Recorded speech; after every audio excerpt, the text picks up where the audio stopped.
তোরা দয়া করে আমার বোনকে ছেড়ে দে। তোদের দুটো পায়ে পড়ি, আমার বোনকে কিছু করিস না। তোদের আল্লাহর দোহাই লাগে, দয়া কর একটু। আরমানের কথা কেউ শোনে না। কয়েকটা ছেলে এগিয়ে আসে তার বোন আরিনার কাছে।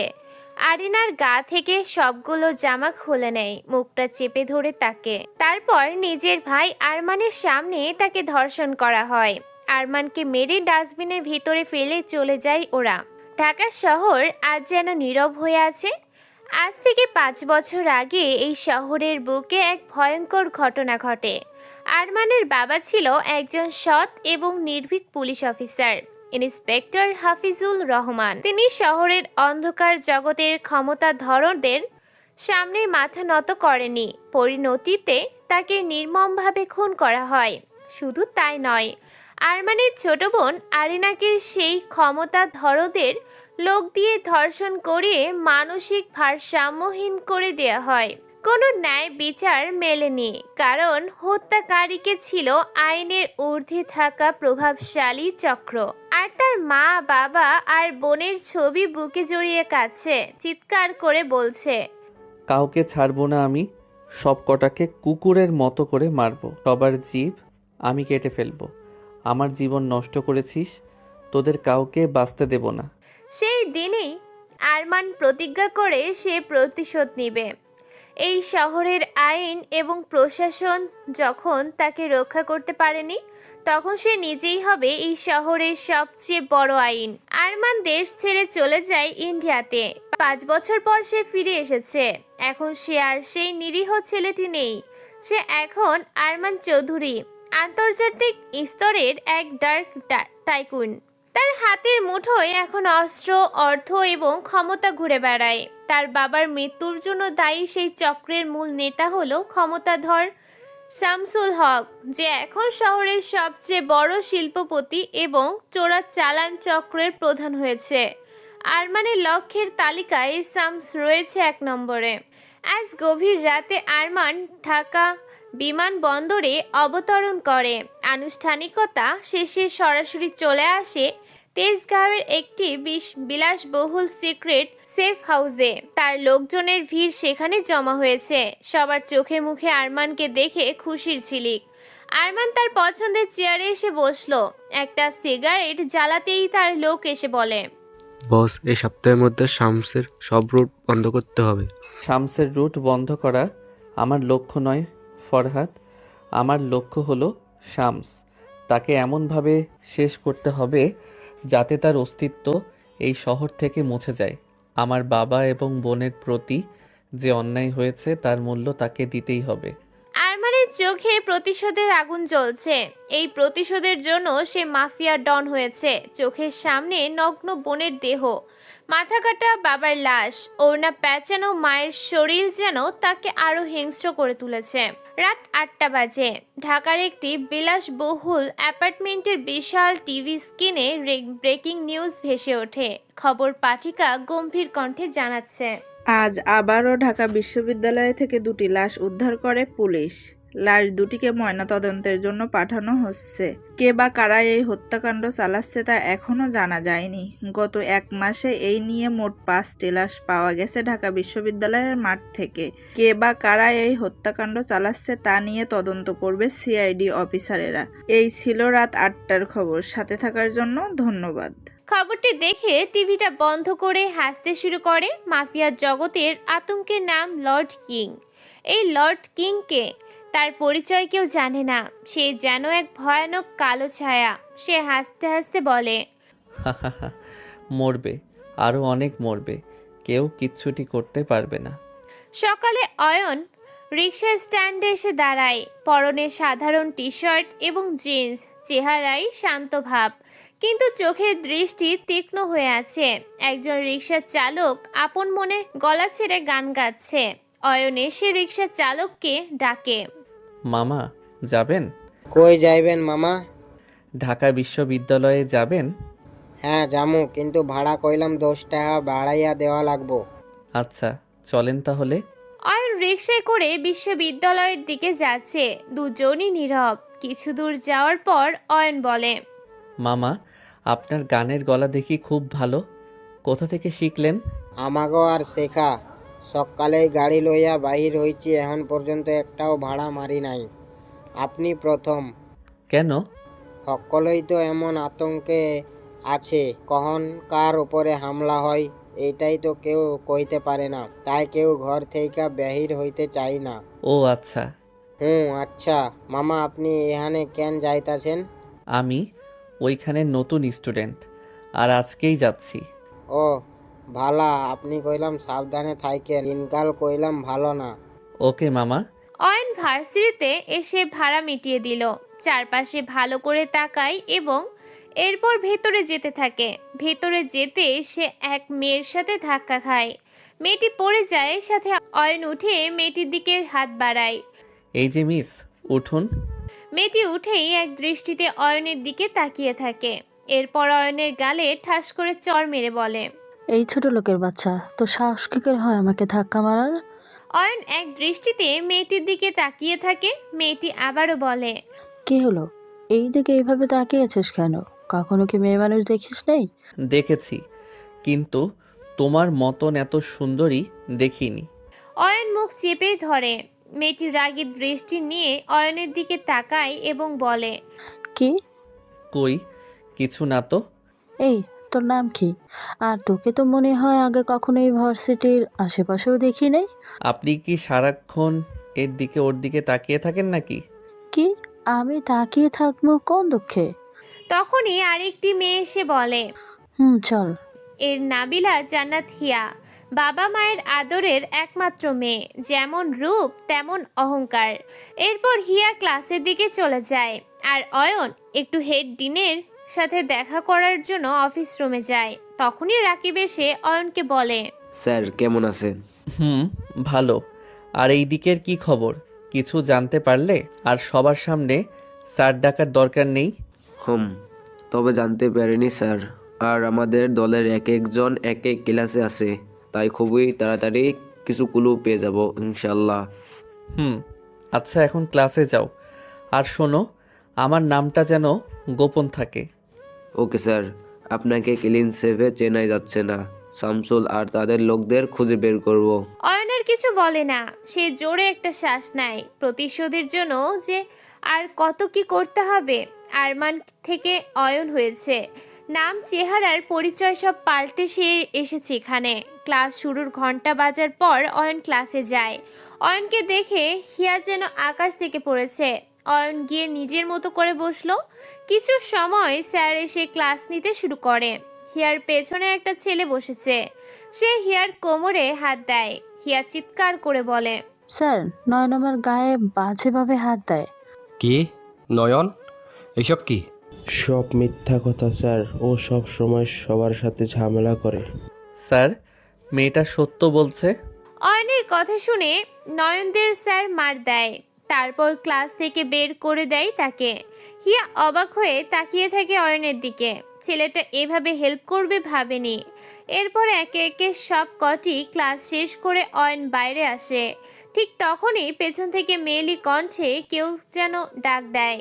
পিছনে ঘুরে তাকিয়ে অয়ন দেখে হিয়া দাঁড়িয়ে আছে। এই যে মিস্টার, শুনছেন? জি, কিছু বলবেন? সরি, সাথে ধন্যবাদ আপনাকে। কিসের জন্য ধন্যবাদ? আপনি আমাকে হেল্প করেছেন। ওটা ছিল শুধু আমার কর্তব্য।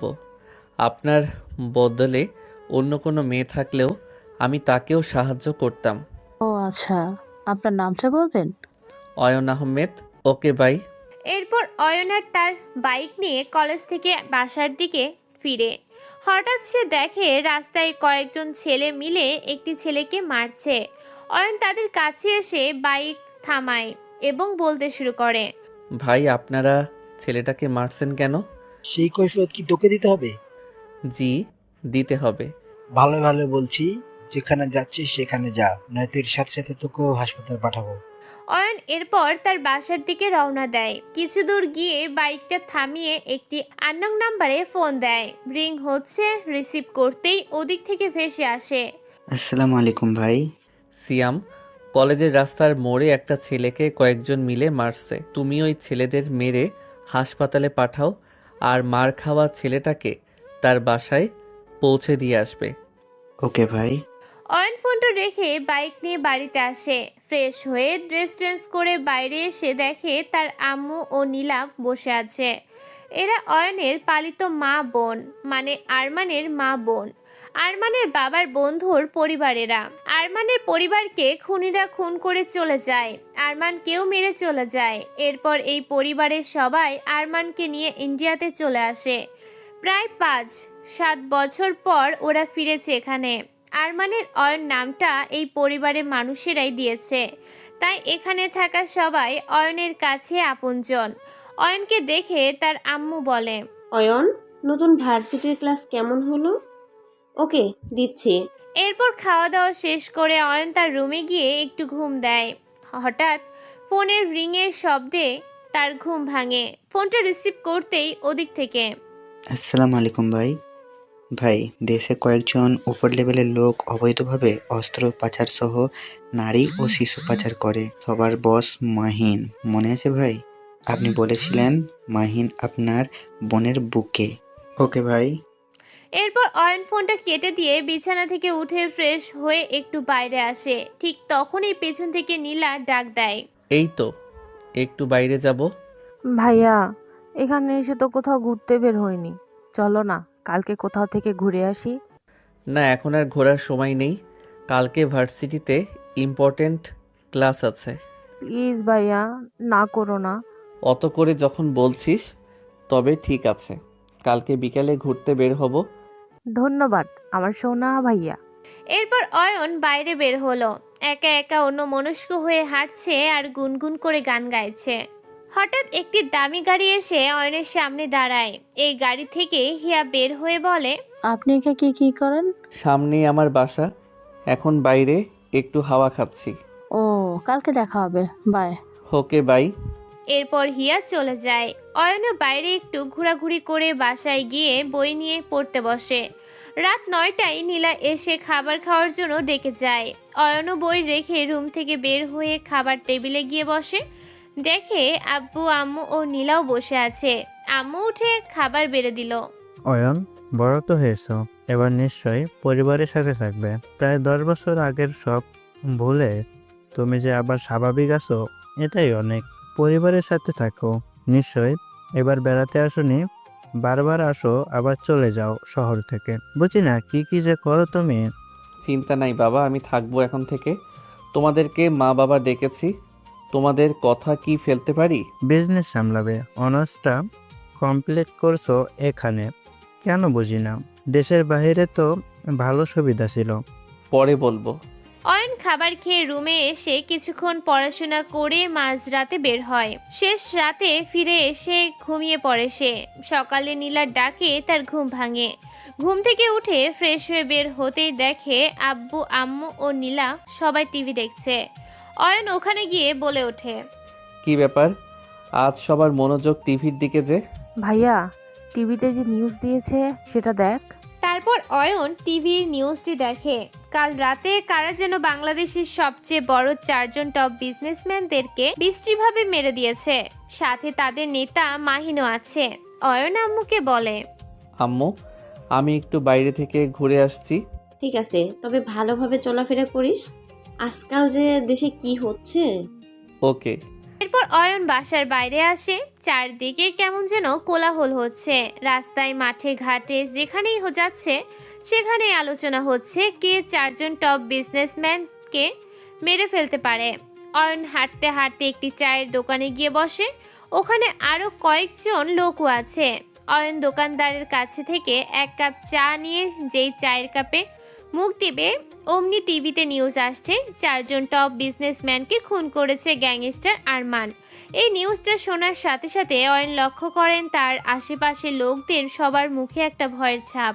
এরপর অয়ন চা খেয়ে বিল দিয়ে বাসায় যায়। বাসায় গিয়ে খাওয়া দাওয়া শেষ করে রুমে ঢুকে সে একটি কম দামি প্যান্ট ও একটি লাল গেঞ্জি পরে ক্লাসের বই খাতাগুলো ব্যাগে ভরে বাইক নিয়ে কলেজের উদ্দেশ্যে রওনা হয়। প্রায় 10 মিনিটের মধ্যে কলেজে পৌঁছে বাইক পার্ক করে অয়ন তার ক্লাসরুমের দিকে যাচ্ছে। হঠাৎ পিছন থেকে কে যেন ডাক দেয়। ওই লাল গেঞ্জি। পিছনে তাকিয়ে অয়ন দেখে শহীদ মিনারের পাশে কয়েকটি ছেলে বসে আছে। অয়ন আসে সেখানে। তারা কেন অয়নকে ডাকবে? অয়ন তো তাদের চেনে না, তাই সে আবার ক্লাসের দিকে যেতে চায়। অমনি ওখান থেকে একটা ছেলে বলে ওঠে, ওই শালা লাল গেঞ্জি, কই যাচ্ছিস? আপনারা কি আমাকে বলছেন? ওই শালা, তুই ছাড়া এখানে লাল গেঞ্জি পরা কে আছে যে তাকে আমরা ডাকবো? ও কিছু বলবেন? এদিকে আয়। অয়ন ধীরে ধীরে ওই ছেলেগুলোর কাছে যায়। ভাই কিছু বলবেন? তোর নাম কি রে? এখানে তো নতুন মনে হচ্ছে। কালকে শুনলাম ছোট ভাই নয়নের সাথে ঝামেলা করছিস। জি, সে বেয়াদবি করেছিল। ও, আমাদের চিনিস? আমরা কারা? না ভাই, আপনাদের তো আগে কখনো দেখিনি। শোন, আমরা হচ্ছি গ্যাংস্টার, আরমানের মাফিয়া গ্যাংয়ের লোক। আমরা বাইয়ের আন্ডারে কাজ করি। এখানে সবাই আমাদের ভয় পায়। আমরা যা বলবো আজ থেকে তা করবি, না হলে তোকে উপরে ফাটিয়ে দেব। জি ভাই। যা, দোকান থেকে আমাদের জন্য 5টা সিগারেট নিয়ে আয় তো। আমার কাছে তো কোনো টাকা নেই। জানি তোর মতো ফকিরের কাছে টাকা না থাকারই কথা। এই নে টাকা, আমাদের জন্য বেনসন সিগারেট নিয়ে আসবি। জি ভাই। এই বলে টাকা দিয়ে অয়ন দোকানের দিকে চলে। আর মনে মনে ভাবে, ওরা যদি তার আসল পরিচয় জানতো তাহলে এই মুহূর্তের প্যান্ট নষ্ট করে ফেলতো। হায় রে মানুষ, নিজের সামান্য ক্ষমতার অপব্যবহার করছে। জানে না ক্ষমতার অপব্যবহার করে এরা আরও কত মানুষের সাথে খারাপ ব্যবহার করে। এদের জন্যই আজকে মানুষ আরমান মালিক মাফিয়া গ্যাংকে খারাপ বলে। আগে অয়নের তার নিজের উদ্দেশ্যটা পূরণ হোক, তারপর সে ওদের ব্যবস্থা করবে। ভাবতে ভাবতে অয়ন দোকানের সামনে চলে আসে। দোকান থেকে সিগারেট নেওয়ার সময় ভার্সিটির ডিন তাকে সিগারেট নিতে দেখে ফেলে, কিন্তু তিনি তো অয়নকে কিছুই বলেন না। যাই হোক, অয়ন সিগারেটগুলো নিয়ে ছেলেগুলোর সামনে যায়, গিয়ে বলে, এই নিন ভাই তোমাদের সিগারেট। ঠিক তখনই ওখান থেকে একটা ছেলে বলে ওঠে, শুনলেন রাজ ভাই, এই শালা আপনাকে তুই করে বলছে। সরি ভাই, ভুল করে মুখ থেকে বের হয়ে গেছে। যেহেতু ভুল করে ফেলছিস তাহলে তো ভুলের মাসুল দিতে হবে। কিরে, তোরা কি বলিস? এই বলে সবাই হো হো করে হেসে দেয়। অয়ন মাথা নিচু করে বলে, প্লিজ ভাই, এবারের মতো মাফ করে দিন, আর কখনো এরকম ভুল হবে না। এই ভুলের কোনো মাফ নেই, তোকে শাস্তি পেতেই হবে। ওই তালিমুল, বলতো এই শালাকে কি শাস্তি দেওয়া যায়? ভাই, আমাদের সবার জুতোয় ময়লা লেগে আছে। বুঝছিস তুই কি বলতে চাস? ওই এখন তুই আমাদের সবার জুতা পরিষ্কার করে দিবি। কিন্তু ভাই, কি দিয়ে পরিষ্কার করব? কেন, তোর ওই লাল গেঞ্জিটা দিয়ে? কিন্তু ভাই, গেঞ্জিটাতে তো ময়লা লেগে যাবে। তোর ওই ফকিন্নি গেঞ্জি ময়লা পরিষ্কার করার জন্য, গায়ে দেওয়ার জন্য না। হা হা হা। সবাই হো হো হো করে হেসে দেয়। অন্য একটি ছেলে বলে ওঠে, নে তাড়াতাড়ি পরিষ্কার করে দে। অয়ন আর কি করবে? এখানে মারামারি করা ঠিক হবে না। ইতিমধ্যেই সকল ছাত্র ছাত্রী ও শিক্ষক বৃন্দু সবাই তাদের সামনে এসে যায়, কিন্তু কেউ কিছু করতে পারে না, কারণ রাজুরা হলো মাফিয়ার লোক। সবাই ওদের ভয় পায়। অয়ন আস্তে আস্তে তার গেঞ্জিটা খোলে। সবার সামনে গেঞ্জিটা খোলাটা লজ্জার বিষয়, কিন্তু কিছু করার নেই। গেঞ্জিটা খুলে ফেলে অয়ন, গা অনাবৃত হয়ে যায়। গেঞ্জির নিচে কোনো শর্ট গেঞ্জিও সে পরেনি। অয়ন মাটিতে বসে মাথা নিচু করে রাজু নামের ছেলেটির পায়ের জুতো পরিষ্কার করছে। হঠাৎ ভুলবশত অয়নের হাতটা রাজুর প্যান্টে একটু লেগে যায়। তখনই রাজু তার পা দিয়ে সজোরে অয়নের বুকে একটা লাথি মারে। অয়ন সিটকে কিছুটা দূরে পড়ে যায়। রাজু বলতে থাকে, ওই শালা, তোর কত বড় সাহস! তুই তোর ওই নোংরা হাতটা আমার প্যান্টে লাগাস? ভুল হয়েছে ভাই, এবারের মতো মাফ করে দিন। দাঁড়া, তোকে দেখাচ্ছি মজা। ওই তালিমুল, তোরা কি দেখছিস? মার ওই শালাকে। এই কথা বলার সাথে সাথে ওরা কয়েকটা লাথি নিয়ে এসে অয়নকে এলোপাথারি মারতে থাকে। অয়ন এদেরকে অনেক আকুতি মিনতি করে, কিন্তু ওরা তাকে ছাড়ে না, মেরেই চলে। অয়নের পুরো শরীর ব্যথায় ভরে যায়, সাথে শরীর দিয়েও রক্তও ঝরে। হঠাৎ একটা মেলি কণ্ঠ অয়নের কানে ভেসে আসে, অয়ন, অয়ন, ওই তোরা অয়নকে মারছিস কেন? কণ্ঠটা কেমন যেন চেনা চেনা লাগে, ঠিক মনে করতে পারে না অয়ন। আর এদিকে তার চোখ দুটো কেমন যেন বন্ধ হয়ে আসে, আর কিছু মনে নেই। হঠাৎ যখন অয়ন চোখ খোলে তখন নিজেকে আবিষ্কার করে একটি রুমের ভেতরে। সারা শরীরে তার প্রচণ্ড ব্যথার কারণে মাথা কোনো দিকে ঘোরাতে পারছে না। তবু একটু কষ্ট করে মাথা ঘোরাতেই একটা মেয়েলি কণ্ঠে কেউ যেন বলতে থাকে, এই আপনি কি করছেন? আপনি এখন অনেকটা অসুস্থ, এখন বিশ্রাম নিন। মেয়েটির দিকে তাকিয়ে অয়ন দেখে, আরে এ তো হিয়া, সে এখানে কি করছে? আর অয়নই বা এখানে কি করে এলো? তাকে তো কলেজের ছেলেগুলো মারছিল। কেমন যেন সব গুলিয়ে যায়, কিছুই মনে পড়ে না। অয়ন তখনই হিয়ার কাছে একটি প্রশ্ন করে, আচ্ছা, আমি এখানে কি করে এলাম? আমি যখন কলেজের গেট দিয়ে ঢুকি তখন দেখলাম শহীদ মিনারের পাশে কেমন যেন লোকের ভিড় জমেছে। আমি তাড়াতাড়ি ওখানে যাই, গিয়ে দেখলাম রাজু ভাইয়া সহ আরো কয়েকজন ছেলে আপনাকে মারছে। তখনই আমি ওদের বাধা দেই। আপনার দিকে তাকিয়ে দেখি আপনি জ্ঞান হারিয়েছেন, তাই তাড়াতাড়ি আপনাকে হাসপাতালে নিয়ে আসি। ও, ধন্যবাদ আপনাকে। এটা তো আমার কর্তব্য, সেদিন আপনি আমাকে বাঁচিয়েছিলেন।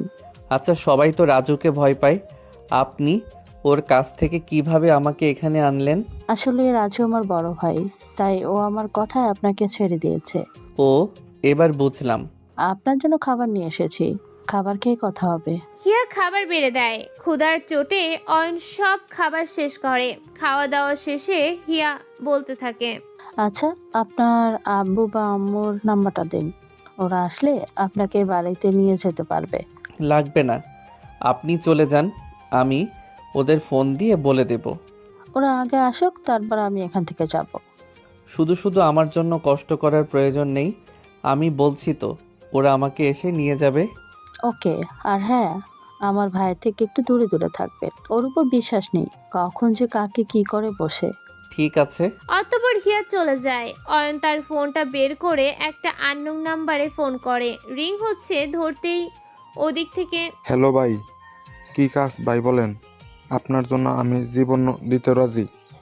জি ভাই, 1 ঘন্টা পর জানাচ্ছি। ভাই, এই নাম্বারটা কোনো আইডি দিয়ে খোলা হয়নি, এই নাম্বারের লোকেশন পাওয়া যাচ্ছে না, তবে অন্যভাবে চেষ্টা করছি। ভাই কেমন আছেন? ভালোই আছি। মামুন, তুমি তাড়াতাড়ি এই ঠিকানায় হাসপাতালে আসো। হাসপাতালে কেন ভাই, কিছু হয়েছে কি? তেমন কিছু না, তুমি তাড়াতাড়ি আসো। এই বলে ফোনটা কেটে দিয়ে অয়ন হাসপাতালের বেডে শুয়ে আছে আর হিয়ার কথা ভাবছে। মেয়েটি দেখতে যেমন সুন্দর, তার চেয়েও মনটাও অনেক সুন্দর। মেয়েটি হাসি দিলে তার কেমন যেন ভালো লাগা ফিল হয়। প্রায় 10 মিনিটের মধ্যে মামুন অয়নের কাছে আসে আর তার হাতে পায়ে ব্যান্ডেজ দেখে সে বলতে থাকে, ভাই এসব কি করে হলো? কিছুই হয় নাই, ওই একটু চোট পেয়েছি। না ভাই, আপনি মিথ্যা বলছেন। কে আপনার এই অবস্থা করেছে, শুধু তার নামটা বলেন। মামুন, ইচ্ছা করলে আমি ওই মুহূর্তে তাকে মারতে পারতাম, কিন্তু মারিনি, কারণ আমি এখানে যে কাজের জন্য এসেছি সে কাজটা সফল না হওয়া পর্যন্ত ওদের মারবো না।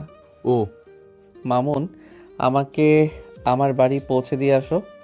জি ভাই। মামুন অয়নকে বেড থেকে উঠিয়ে নিয়ে গাড়িতে বসায়, তারপর গাড়ি চালাতে শুরু করে। প্রায় 15 মিনিটের মধ্যে গাড়ি এসে অয়নের বাসার সামনে দাঁড়ায়। মামুন অয়নের একটা হাত ধরে তাকে বাসায় নিয়ে যায়। আম্মু তাকে দেখা মাত্রই তার কাছে ছুটে আসে আর বলতে থাকে, অয়ন, তোর কি হয়েছে বাবা? তেমন কিছু না, বাইক থেকে পড়ে গিয়ে একটু চোট পেয়েছি। ভালোভাবে দেখে চালাতে পারিস না? চল রুমে চল। মামুন অয়নকে নিয়ে তার রুমে যায় আর তাকে তার বিছানায় শুয়ে দেয়। অয়ন আম্মুকে বলে, আম্মু, একটু পানি নিয়ে আসো, খুব তৃষ্ণা পেয়েছে। আম্মু পানি আনতে যায়, সাথে সাথে অয়ন মামুনকে বলে, মামুন, আমার বাইকটা ভার্সিটিতে আছে, বাইকটা নিয়ে এসে আমার বাড়ির বাইরে রেখে তুমি চলে যাবে। ঠিক আছে ভাই। এই বলে মামুন অয়নের রুম থেকে বেরিয়ে চলে যায়। এদিকে আম্মু এসে তাকে পানির গ্লাসটা এগিয়ে দিয়ে বলে, অয়ন, এখানে থাকা ছেলেটা কই গেল? আসলে আম্মু, ওর নাকি অনেক কাজ আছে, তাই চলে গেছে। তোর কি কোনো দিন আক্কেল জ্ঞান হবে না? ছেলেটা তোর এত বড় উপকার করলো, তুই তাকে না খেয়ে যেতে দিলি? বলছি তো, ও বলল ওর নাকি অনেক তাড়া আছে তাই চলে গেল। তাছাড়া ও তো হলো আমার ক্লাস ফ্রেন্ড। ও এখন রেস্ট নে। তারপর আম্মু অয়নের রুম থেকে বেরিয়ে যায়। এদিকে অয়ন বিছানায় শুয়ে শুয়ে ভাবে, মানুষ কিভাবে এতটা নিচে নামতে পারে। ক্ষমতা দেখিয়ে কিভাবে গরিব বা অসহায় লোকদের সাথে এতটা নিচু কাজ করতে পারে ভাবতেই যেন চোখ দিয়ে অশ্রু গড়িয়ে পড়ে। অতঃপর রাতে খাওয়া দাওয়া করে আব্বু আম্মু ও নীলার সাথে আড্ডা দিয়ে সে ঘুমিয়ে পড়ে। এভাবে কেটে যায় 3টে দিন। এখন অয়ন অনেকটা সুস্থ, তাই সকাল সকাল উঠে ফ্রেশ হয়ে খাওয়া দাওয়া করে ঢিলা ঢালা প্যান্ট শার্ট ও মোটা ফ্রেমের চশমা পরে কলেজের ব্যাগটা নিয়ে বাইকে উঠে কলেজের দিকে রওনা দেয়। প্রায় 10 মিনিটের মধ্যে কলেজে পৌঁছে বাইক পার্ক করে ক্লাসরুমের দিকে যাচ্ছে। তার চোখ পড়ে সামনের শহীদ মিনারের দিকে। শহীদ মিনারের পাশে দেখতে পায় রাজু ও তার লোকেরা বসে আড্ডা দিচ্ছে। অয়ন ওদের দেখেও না দেখার ভান করে মাথা নিচু করে তার ক্লাসরুমের দিকে যাচ্ছে। হঠাৎ পেছন থেকে কে যেন তার নাম ধরে ডাক দেয়। পেছনে ঘুরতেই দেখে রাজুর ডানে থাকা একটি লোক, ওর নাম তালিমুল। কিন্তু ওরা তার নাম কি করে জানে? হয়তো কোথা থেকে শুনেছে। ওই শালা খ্যাত নয়? জি ভাই, আমাকে বলছেন? তুই ছাড়া কি এখানে আর কেউ আছে? এইদিকে আয়। জি ভাই, যাচ্ছি। এই বলে অয়ন অলস পায়ে এগিয়ে যায় ওদের কাছে আর বলতে থাকে, কিছু বলবেন ভাই? আমি ওই মেয়েটাকে ভালোবাসি, কিন্তু ওকে বলতে পারছি না। এটা একটা লাভ লেটার। ওই মেয়েটাকে গিয়ে দিয়ে আসবি, বুঝেছিস? না ভাই, আমি দিতে পারবো না। আপনার জিনিস আপনি দিয়ে আসেন। আপনি দিলে হয়তো মেয়েটা বেশি খুশি হবে। ওই, তুই কি বললি? দিতে পারবি না? তুই দিবি না, তোর বাবা দেবে। এই কথা বলা মাত্রই ঠাস ঠাস করে কয়েকটা থাপ্পড়ের শব্দ শোনা যায়। থাপ্পড়টা কাকে মারে? অয়নকে নয়, তালিমুলকে মারে। কে মেরেছে? কার এত বড় সাহস যে তালিমুলের গায়ে হাত দেবে? সে আর কেউ নয়, সে হলো হিয়া। তখনই হিয়া বলতে শুরু করে, ওই, তোরা কি চাস বলতো? তোরা নিজেও পড়াশোনা করতে পারবি না, আর অন্যকেও কি পড়াশোনা করতে দিবে না? তখনই রাজু মানে হিয়ার ভাই বলে ওঠে, হিয়া, তুই এখানে কেন? তুই ক্লাসে যা। যাব, তবে একা যাব না, অয়নকে সাথে নিয়ে যাব। ওই খ্যাতটার সাথে তোর কি সম্পর্ক যে ওকে কিছু করলে তোর চলে? মানুষের সাহায্য করতে কোনো সম্পর্কের প্রয়োজন হয় না। আর হ্যাঁ, কোনোদিন যদি অয়নের দিকে তাকাস তো ওদের যে কি করব সেটা আমি নিজেই জানি না। এই কথা বলে হিয়া অয়নের বাম হাতটা শক্ত করে ধরে ক্লাসের দিকে নিয়ে যেতে থাকে। অয়ন বোকার মতো হিয়ার মুখের দিকে তাকিয়ে হাঁটতে থাকে। ক্লাসে এসে হিয়া অয়নের হাতটা ছেড়ে দিয়ে বলতে শুরু করে, তুমি এই পোশাকে কলেজে এসেছো কেন? তোমার অন্য কোনো পোশাক নেই? অয়ন আবারও অবাক হয়ে হিয়ার মুখের দিকে তাকিয়ে থাকে, কারণ হিয়ার অদ্ভুত অদ্ভুত কথা ও কাজকর্মগুলো তাকেই ভাবায়। এখন আপনি থেকে তুমি বলছে। অয়ন তার ভাবনাধারায় ইতি ঘটিয়ে হিয়া আবারও বলতে থাকে, এত কি ভাবছো অয়ন? তোমাকে কিছু প্রশ্ন করেছি। না, কিছু না। আসলে আমার ভালো ভালো পোশাক আছে, তবু এই পোশাক পরতে আমার অনেক ভালো লাগে, কারণ এই পোশাক পরলে আমি গরিব দরিদ্র মানুষের অনুভূতিগুলো নিজের মাঝে খুঁজে পাই। আর কোনোদিন এই পোশাক পরে কলেজে আসবে না। অয়ন হিয়ার কথায় মাথা নাড়ে। এরপর তারা নিজের নিজের সিটে গিয়ে বসে। স্যার ক্লাসে এসে অয়নের দিকে তাকিয়ে ক্লাস করাতে থাকে। একে একে সবগুলো ক্লাস শেষ করে অয়ন হিয়ার কাছ থেকে বিদায় নিয়ে বাইকে বের হয়। তার বাইকের দিকে যাচ্ছে, হঠাৎ তালিমুল তার সামনে এসে বলতে শুরু করে, তোর জন্য আজকে রাজু ভাইয়ের বোন আমাকে থাপ্পড় মেরেছে, তোকে আমি দেখে নিব। সেই দিন তো শুধু তোকে লাঠি দিয়ে একটু মেরেছিলাম, কিন্তু এরপর যে কি করব সেটা একমাত্র ওপরওয়ালাই জানে। এই বলে তালিমুল চলে যেতে থাকে। আর এদিকে অয়ন একটা রহস্যময় মুচকি হাসি দেয়। এই রহস্যময় হাসির মানে যে কেউ জানে না। অতঃপর অয়ন বাইকের কাছে যায়, বাইকে চড়ে বাসার দিকে রওনা হয়। প্রায় 10 মিনিটের মধ্যে বাসায় পৌঁছে খাওয়া দাওয়া করে সে একটা ঘুম দেয়। হঠাৎ কারো চিৎকারে অয়নের ঘুম ভাঙে। তাকিয়ে দেখে নীলা। ওই, ভ্যা ভ্যা করে চিল্লাচ্ছিস কেন? তোমাকে কতক্ষণ ধরে ডাকছি, তুমি তো নাক ডেকে শুধু ঘুমাও। কেন, কি হয়েছে? ডাকছিস কেন? আম্মু তোমাকে বাজারে যেতে বললো, বাজার করে নিয়ে আসতে। আম্মুকে বল আব্বুকে ফোন করে বলতে যেন বাজার করে নিয়ে আসে। আব্বুর ফিরতে দেরি হবে, তাই তো তোমাকে যেতে বললো। ধুর, ভালো লাগে না। এই বলে অয়ন বিছানা থেকে উঠে ফ্রেশ হয়ে পোশাক পরিবর্তন করে। আম্মুর থেকে কিছু টাকা ও বাজারের ব্যাগটা নিয়ে হেঁটে বাজারের দিকে রওনা দেয়। কারণ তাদের বাসা থেকে বাজার যেতে মাত্র কয়েক মিনিট লাগে। ফোনে গান শুনতে শুনতে সে জোরে জোরে পা চালিয়ে বাজার যেতে থাকে। বাজারে গিয়ে বাজার করে, ব্যাগ ভর্তি হয়ে গেছে। ব্যাগটা অনেক ভারী হয়েছে। ব্যাগটা হাতে নিয়ে পা চালাতে থাকে। হঠাৎ অয়নের কেমন যেন মনে হয় কেউ হয়তো তাকে পিছন থেকে অনুসরণ করছে। পেছনে তাকিয়ে দেখে কেউ নেই। হয়তো তার মনের ভুল হবে। ফোনে তাকিয়ে দেখে 7:24 বেজেছে। তাই আবার হাঁটতে থাকে। অনেক ঠান্ডা পড়েছে, শীতকাল আসতে চলেছে তো তাই। অনেক অন্ধকার নেমেছে, চারদিকে জোনাকি পোকার আনাগোনা আর ঝিঝি পোকার কোলাহল। আকাশে তাকিয়ে দেখে চাঁদের কোনো দেখা নেই, কিন্তু তারাগুলো কেমন যেন চিকচিক করছে। আর অয়নের পা চলছে তার বাসার দিকে। হঠাৎ কে যেন পেছন থেকে এসে তার মুখে রুমাল চেপে ধরে। তখনই তার হাত থেকে বাজারের ব্যাগটি পড়ে যায়। কেমন যেন তার শরীর দুর্বল হতে শুরু করে আর চোখ দুটো আস্তে আস্তে বন্ধ হতে শুরু করে। আর তার কিছু মনে নেই। যখন চোখ খোলে তখন নিজেকে একটা অন্ধকার কুটকুটে ঘরে চেয়ারের সাথে দড়ি দিয়ে বাঁধা অবস্থায় আবিষ্কার করে। মাথাটা কেমন যেন ঘুরছে আর ভো ভো করছে। সামনে তাকিয়ে দেখে 5 থেকে 6 জন লোক তার দিকে তাকিয়ে আছে। তখনই একজন লোক বলতে শুরু করে, কিরে শালা, এখন কেমন লাগছে? তখন তো রাজু ভাইয়ের বোনের হাত ধরে চলে গিয়েছিস, এখন কার হাত ধরে যাবি? আওয়াজটা কেমন যেন চেনা চেনা লাগে। আরে এই তো মনে হয় তালিমুল। অয়ন তখনই বলতে থাকে, ভাই, আমি তো আপনাদের কোনো ক্ষতি করি নাই, তবে কেন আপনারা আমার পিছনে পড়ে আছেন? চুপ কর শালা, তুই আমার অনেক বড় ক্ষতি করেছিস। তোর জন্য আজ আমাকে রাজু ভাইয়ের বোনের হাতে থাপ্পড় খেতে হয়েছে। তোকে তো আজকে আমি মেরেই ফেলবো। কি দেখছেন মকসুদ ভাই, গুলি করে ওর মাথার খুলি উড়িয়ে দেন। তখনই মকসেদ নামের ছেলেটি বলতে থাকে, আমি যাকে মেরে ফেলি আমার চেহারাটা একটাবার তাকে দেখিয়ে মারি, যেন মরার আগে সে জানতে পারে যে তাকে কে মেরেছে। এই বলে লাইট অন করা মাত্রই মকসেদের হাত থেকে পিস্তলটা নিচে পড়ে যায়। মকসেদ দৌড়ে এসে অয়নের বাঁধনগুলো খুলে দেয়। অয়নের পায়ে পড়ে বলতে থাকে, ভাই আমাকে ক্ষমা করে দিন, আমার ভুল হয়ে গেছে, আর কোনোদিন এরকম ভুল হবে না, প্লিজ ভাই। মকসেদের এরকম আচরণ দেখে তালিমুন সহ তার সঙ্গীরা সবাই অবাক হয়।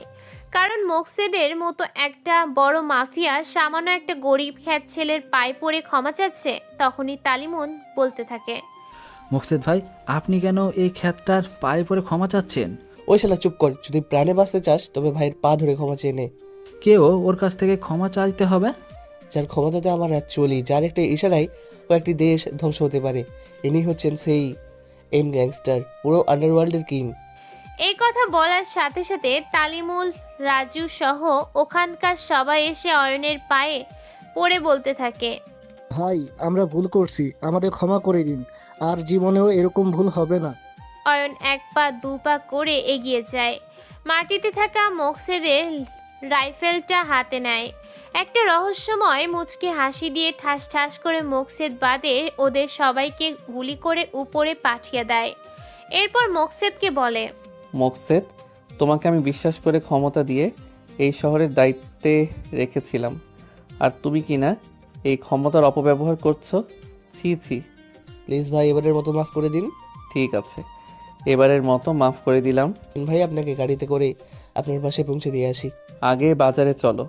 এই বলে অয়ন মকসেদের গাড়িতে করে বাজারে যায়। বাজারের ব্যাগ কিনে নিয়ে বাজার করে। তার বাসার সামনে গিয়ে গাড়ি থেকে নেমে মকসেদকে বলে, ওই লাশগুলোর বুকের উপরে আমার টাইটেল লিখে দিয়ে ভার্সিটির মাঠে ফেলে দিয়ে আসবে। জি ভাই, কোনো কিছু দরকার হলে আমাকে ডাকবেন। ওকে।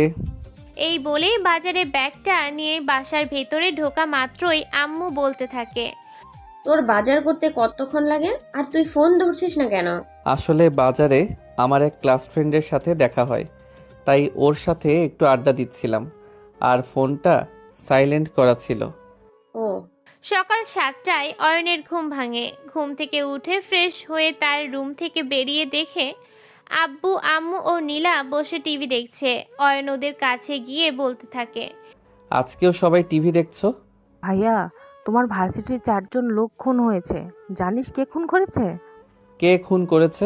আন্ডারওয়ার্ল্ডের কিং এম গ্যাংস্টার। ও। অয়ন সাবধানে চলাফেরা করিস বাবা। তোর মা বাবা বোন আর আমার নিজের ছেলে ছিল, মানে তোর ভাইয়ের মতো তোকেও আমরা হারাতে চাই না।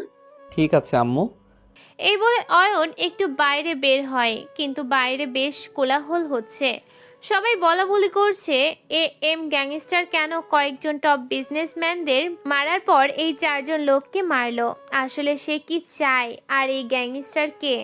অপরদিকে হিয়া নিজের ভাইয়ের লাশ দেখে কান্নায় ভেঙে পড়ে। হিয়া নিজের ভাইয়ের লাশ নিজের চোখে দেখবে সে কল্পনাতেও ভেবে দেখেনি। রাজু খারাপ হলেও সে হিয়ার আপন ভাই, তার প্রতি কিছু মায়া মমতা ও টান থাকবেই। হিয়া কান্না করতে করতে তার ভাইয়ের লাশ ছুঁয়ে একটি বিশাল শপথ করে, সে তার ভাইকে মেরেছে, তাকে সে নিজেই হাতেই মারবে। অন্যদিকে হিয়ার পিতা মাতা সারা দেশে পুলিশ, সেনাবাহিনী, গুপ্ত বাহিনী সব প্রশাসনের লোকদের উদ্দেশ্যে বলেছে 24 ঘন্টার মধ্যে তারা তাদের ছেলের খুনি গ্যাংস্টার লর্ড কিংকে তাদের সামনে দেখতে চায়। এদিকে অয়ন বিছানা থেকে উঠে মোবাইলটা হাতে নিয়ে ফেসবুক ঢুকে একটু ঘাটাঘাটি করে রুম থেকে বের হয়ে আম্মুর কাছে যায়। দেখে আম্মু ও নীলা টিভিতে নিউজ দেখছে। নিউজে এক প্রশাসনের লোক বলছে। এই নিউজটা দেখে অয়ন একটা মুচকি হাসি দিয়ে আম্মুর সাথে কথা না বলে তার রুমে যায়। এভাবে কেটে যায় আজকের দিনটা। পরের দিন বাইক চালিয়ে কলেজের উদ্দেশ্যে রওনা দেয়। প্রায় 10 মিনিটের মধ্যে কলেজে পৌঁছে বাইক পার্ক করে ক্লাসে যায়। ক্লাসে গিয়ে দেখে হিয়া মন খারাপ করে সিটে মাথা হেলান দিয়ে বসে আছে। অয়ন একটা বেঞ্চে তার ব্যাগটা রেখে হিয়ার কাছে গিয়ে তাকে বলে, কেমন আছেন আপনি? ভালো, তুমি? ভালো। মনে হয় আপনার মনটা খারাপ। হিয়া অশ্রুময় চোখে বলে, শুনেছি তো, আমার ভাই খুন হয়েছে, তার জন্য মনটা ভীষণ খারাপ। মন খারাপ করে লাভ নেই, একদিন সবাইকে মরে যেতে হবে।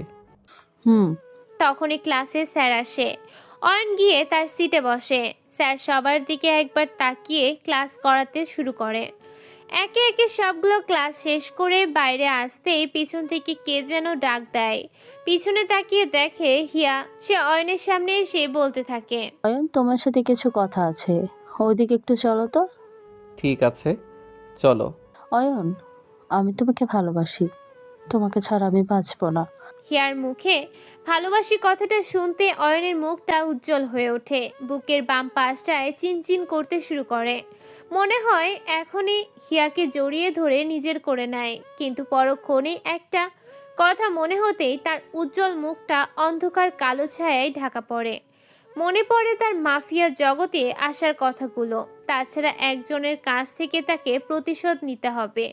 হিয়া আবার বলতে থাকে, এত কি ভাবছো অয়ন? না না, কিছু না, আমি আপনাকে ভালোবাসি। ভালোবাসার মানুষকে কি কেউ আপনি করে বলে? না, তা নয়, আপনি বলতে বলতে অভ্যাস হয়ে গেছে, এখন থেকে তুমি করে বলার চেষ্টা করব। চলো আজকে কোথা থেকে ঘুরে আসি। না, আজকে হবে না, অন্য একদিন যাব। সমস্যা নেই, তোমার ফোন নাম্বার দাও। অয়ন হিয়াকে তার ফোন নাম্বার দিয়ে তার কাছ থেকে বিদায় নেয়। অয়ন বাড়িতে ঘুমাচ্ছে। হঠাৎ কারো চিৎকারের কারণে অয়নের ঘুম ভেঙে যায়। ঘুম ঘুম চোখে তাকিয়ে দেখে তার সামনে নীলা অভিমানী চোখে তাকিয়ে আছে। অয়ন তাকে উদ্দেশ্য করে বলে, কি হয়েছে আমার ছোট বোনটার? তুমি না বলেছিলে আমাকে ঘুরতে নিয়ে যাবে নিয়ে যাবে করে 4 দিন পার হয়ে গেল। আজকে ঘুরতে নিয়ে যেতেই হবে। তাই নাকি? আজকে নিয়ে যাব। যাও, গিয়ে রেডি হও। তোমার তো আটা ময়দা মাখতে মাখতে 2 ঘন্টা পার হয়ে যাবে। মোটেও না, আমি শুধু হালকা একটু মেকআপ করি। নীলা চলে যায়। অয়ন বিছানা থেকে উঠে ফ্রেশ হয়ে পোশাক পরিবর্তন করছে। হঠাৎ তার ফোনটা কলিংয়ের রিংটংয়ে বেজে ওঠে। তাকিয়ে দেখে আননোন নাম্বার থেকে ফোন এসেছে। ফোনটা ধরতেই ওদিক থেকে, ভাই সিয়াম বলছি। ভাই, একটা নতুন খবর আছে। কি খবর? ভাই, আপনার পরিবারের খুনি শামস বর্তমানে সে রংপুর বিভাগে আছে। সে গোপনে তার গ্যাং চালায়। আর অন্যদিকে একটা নতুন গ্যাংয়ের আবির্ভাব হয়েছে। গ্যাংয়ের নাম হলো লেডি কিং। এই বলে শোনার সাথে সাথে অয়নের মুখের কোণে এক চিলতে হাসি ফুটে ওঠে, কারণ তার পরিবারের খুনি শামসের আজ সন্ধান পেয়েছে। ধন্যবাদ। তুমি ওর পুরো ডিটেলস বের করার চেষ্টা করো। কোনো সমস্যা হলে আমাকে ফোন করে বলবে। এই বলে অয়ন পোশাক পরিবর্তন করে তার রুম থেকে বেরিয়ে দেখে নীলা বসে আছে। নীলাকে দেখতে বেশ সুন্দর লাগছে। অয়ন নীলার কাছে গিয়ে বলে, বসে থাকবি নাকি আমার সাথে বের হবি? চলো। তারপর বাইকে করে দুজন ঘুরতে বের হয়। কিছুক্ষণ ঘোরাঘুরি করে বাসায় আসে। হঠাৎ অয়নের ফোনে আননোন নাম্বার থেকে একটা মেসেজ আসে। মেসেজটি দেখা মাত্রই তার শরীরে কেমন যেন উত্তেজনা কাজ করে। মেসেজটাতে লেখা আছে। লেখাগুলো পড়ে অয়ন ওই নাম্বারে ফোন করে, কিন্তু কল যায় না। মেসেজ করে সে, কে আপনি, কেনই বা আমাকে মারতে চান? মেসেজটা সিন হয়, কিন্তু কোনো রিপ্লাই নেই। তাই সে একজন গুপ্ত হ্যাকারকে ফোন করে। রিং হচ্ছে, ধরতেই ওদিক থেকে, হ্যালো ভাই।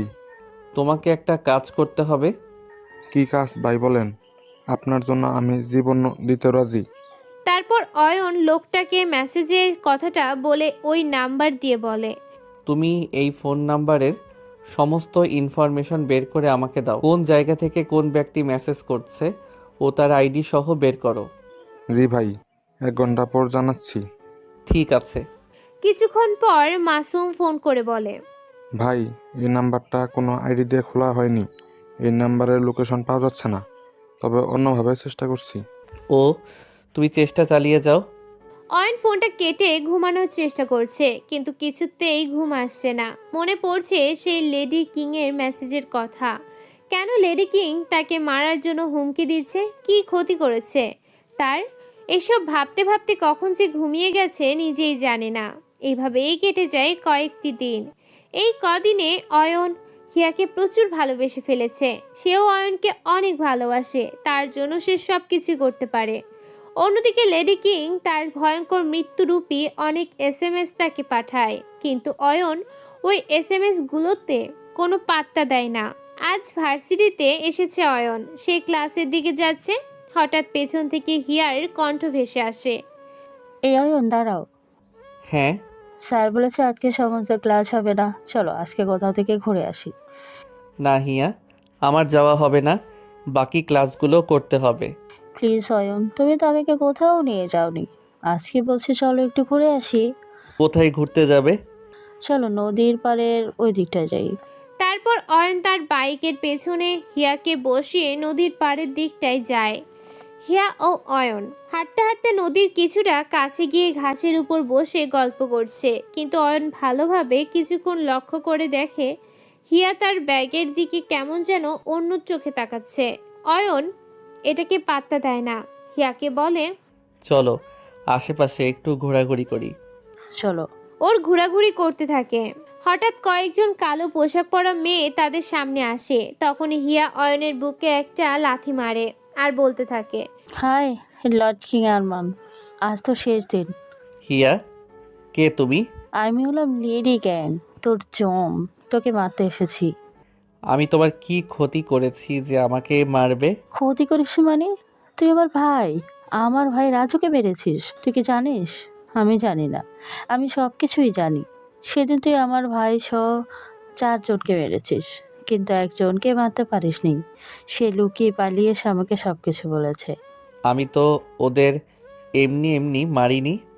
অয়নকে থামিয়ে দিয়ে হিয়া বলতে থাকে, জানি, সব জানি। আমার ভাইয়ের থেকে প্রতিশোধ নেওয়ার জন্য তুমি ওকে মেরে ফেলেছ। এই বলে ঠাস ঠাস করে দুটো গুলি করার শব্দ হয়। একটা গুলি এসে অয়নের ডান হাতে লাগে, আর একটা তার হাত ছুঁয়ে ফাঁকা দিয়ে বের হয়ে যায়। এবার হিয়া পিস্তল অয়নের দিকে তাক করে রেখে এগিয়ে আসতে থাকে, আর অয়ন আস্তে আস্তে পেছনে যাচ্ছে। তখনই সে হিয়াকে বলতে শুরু করে, প্লিজ হিয়া, এরকম করো না। তোমার ভাই আমাকে মেরে ফেলতে চেয়েছিল, তাই তাকে।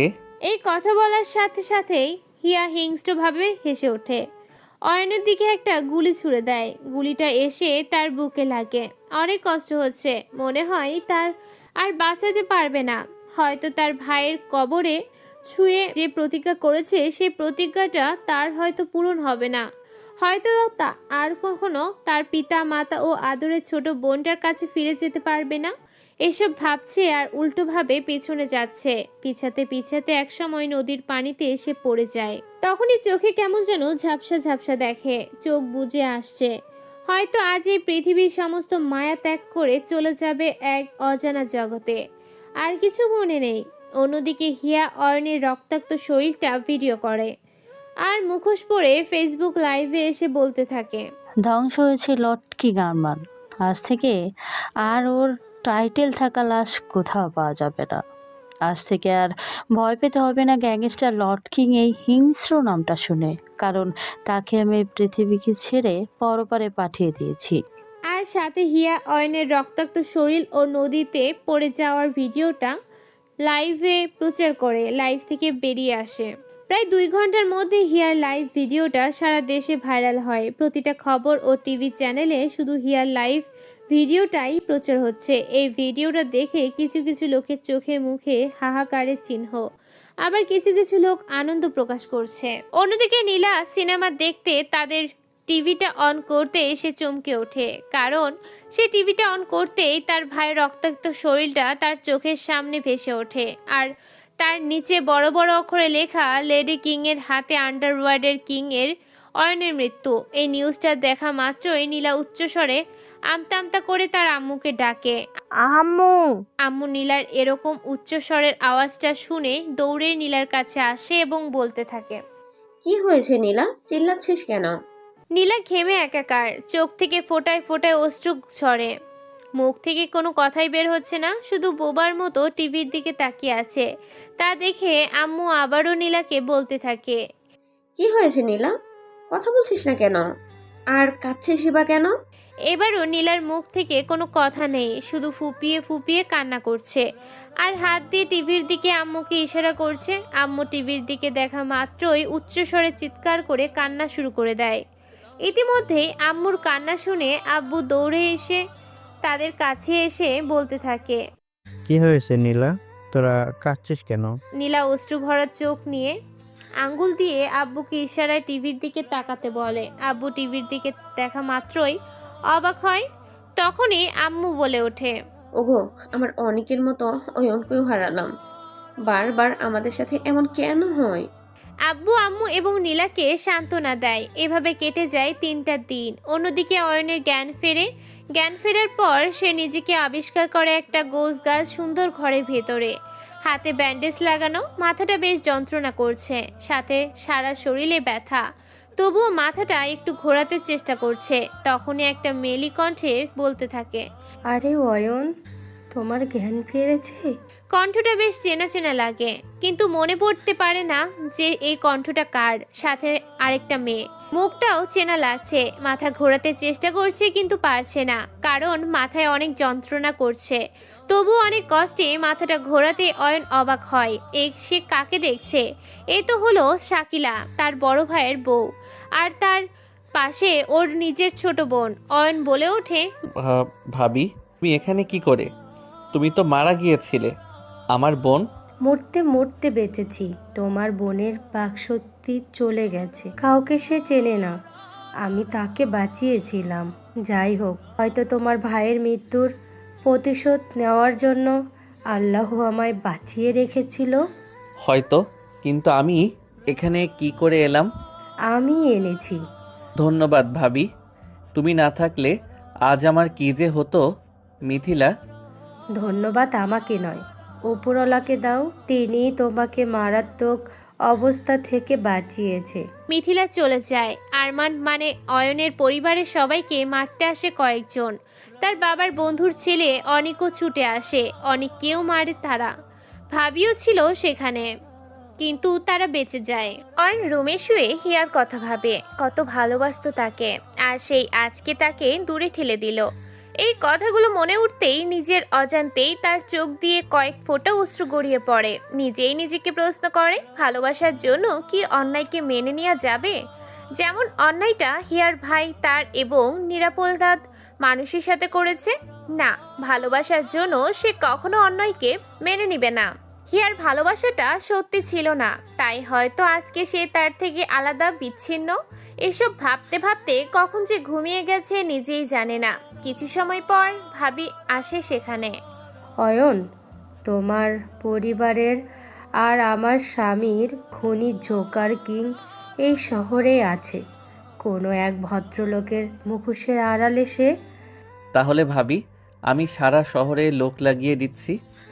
না অয়ন, তোমার লোকদের পাঠাতে হবে না। আমার কেমন জানি মনে হচ্ছে তোমার কোনো কাছের লোকই তোমার বিরুদ্ধে ষড়যন্ত্র করছে। না ভাবি, আমার কাছের লোক যেমন মাসুম, নাজমুল, মোকসেদ, সিয়াম, ওরা আমার এমন করতে পারে না। হুম। আমাদের মিশন বর্তমানে একটাই, জোকার কিংয়ের অস্তিত্ব মুছে ফেলা। জোকার কিংকে খুঁজে বের করা অত সহজ নয়। আমি খবর পেয়েছি যে আমাদের পাশের শহরের একটা কলেজে নাকি জোকার কিং এর ডান হাত আর কে তার অবৈধ ব্যবসার কারবার চালায়। ওই কলেজে তোমাকে অ্যাডমিশন নিয়ে আর কে এর সব অবৈধ ব্যবসা বন্ধ করে দিয়ে ওর থেকে জোকার কিংয়ের খোঁজ বের করতে হবে। তবে সবাই তো আমায় চিনে ফেলবে, কারণ আমার মুখ সবাই দেখেছে। আর আমি যে বেঁচে আছি সেটা তো আব্বু আম্মুকে বলতে হবে। ওসব নিয়ে তোমাকে চিন্তা করতে হবে না। আর আমি অনেক আগেই আব্বু আম্মুকে তোমার কথা বলে দিয়েছি। ও এমনিভাবে কেটে যায় 10 দিন। এখন অয়ন আগের মতো সুস্থ। তাদের শহরের বাইরের ওই কলেজটাতে সে শেষ বর্ষে অ্যাডমিশন নিয়েছে। ওই শহরের একটা ফ্ল্যাটে সে বাসা ভাড়াও নিয়েছে। যাই হোক, আজকে তার নতুন কলেজের প্রথম দিন। মুখে দাড়ি, পুরনো প্যান্ট ও শার্ট, চোখে মোটা ও সাদা ফ্রেমের চশমা, চুলগুলো উস্কো খুস্কো, পিঠে একটা পুরাতন ব্যাগ নিয়ে হেঁটে হেঁটে কলেজের গেট দিয়ে ঢুকছে। গেটে অনেক ভিড়, কারণ গেট দিয়ে অনেক শিক্ষার্থীরা কলেজে প্রবেশ করছে। সবাই দামি দামি প্যান্ট, শার্ট ও চশমা পরা। তাদের মধ্যে শুধু অয়নই একমাত্র আলাদা। হঠাৎ একটা মেয়ে চিৎকার দিয়ে ওঠে, ও বাবা গো, মা গো, আমার পা গেল। অয়ন মেয়েটার পায়ের দিকে তাকিয়ে দেখে তার পা মেয়েটার পায়ের উপরে। মেয়েটার পায়ের উপর থেকে পা সরাতেই মেয়েটি বলে ওঠে, ওই খ্যাত, চোখে দেখে দেখে চলতে পারিস না নাকি মেয়েদের দেখলে এমন করতে ইচ্ছা হয়? আসলে আমি দেখতে পারিনি, তাই এমন হয়েছে। অয়নকে থামিয়ে দিয়ে মেয়েটি বলতে থাকে, তোদের মতো ছেলেদের আমার ভালোভাবেই চেনা আছে। এবারের মতো ছেড়ে দিলাম। নেক্সট টাইম যদি আবার কারোর সাথে এমন বদমাইশিগিরি করিস তখন তোকে আর ছেড়ে দেব না। এই বলে মেয়েটি চলে যায়। অয়নও আর দাঁড়িয়ে না থেকে তার ক্লাসের দিকে যাচ্ছে। হঠাৎ কে যেন ওই মাফিজ বলে ডাক দেয়। ওই মাফিজ। অয়ন পেছনে তাকিয়ে দেখে পেছনে কয়েকটা ছেলে বড়ই গাছের নিচে বসে আছে, কিন্তু ওদের তো সে চেনে না। ওরা তাকে কেন ডাকবে এই ভেবে আবার সে ক্লাসের দিকে যেতে থাকে। আবারও ডাক দেয়, ওই শালা মফিজার বাচ্চা মফিজ। ভাই, আপনারা কি আমাকে ডাকছেন?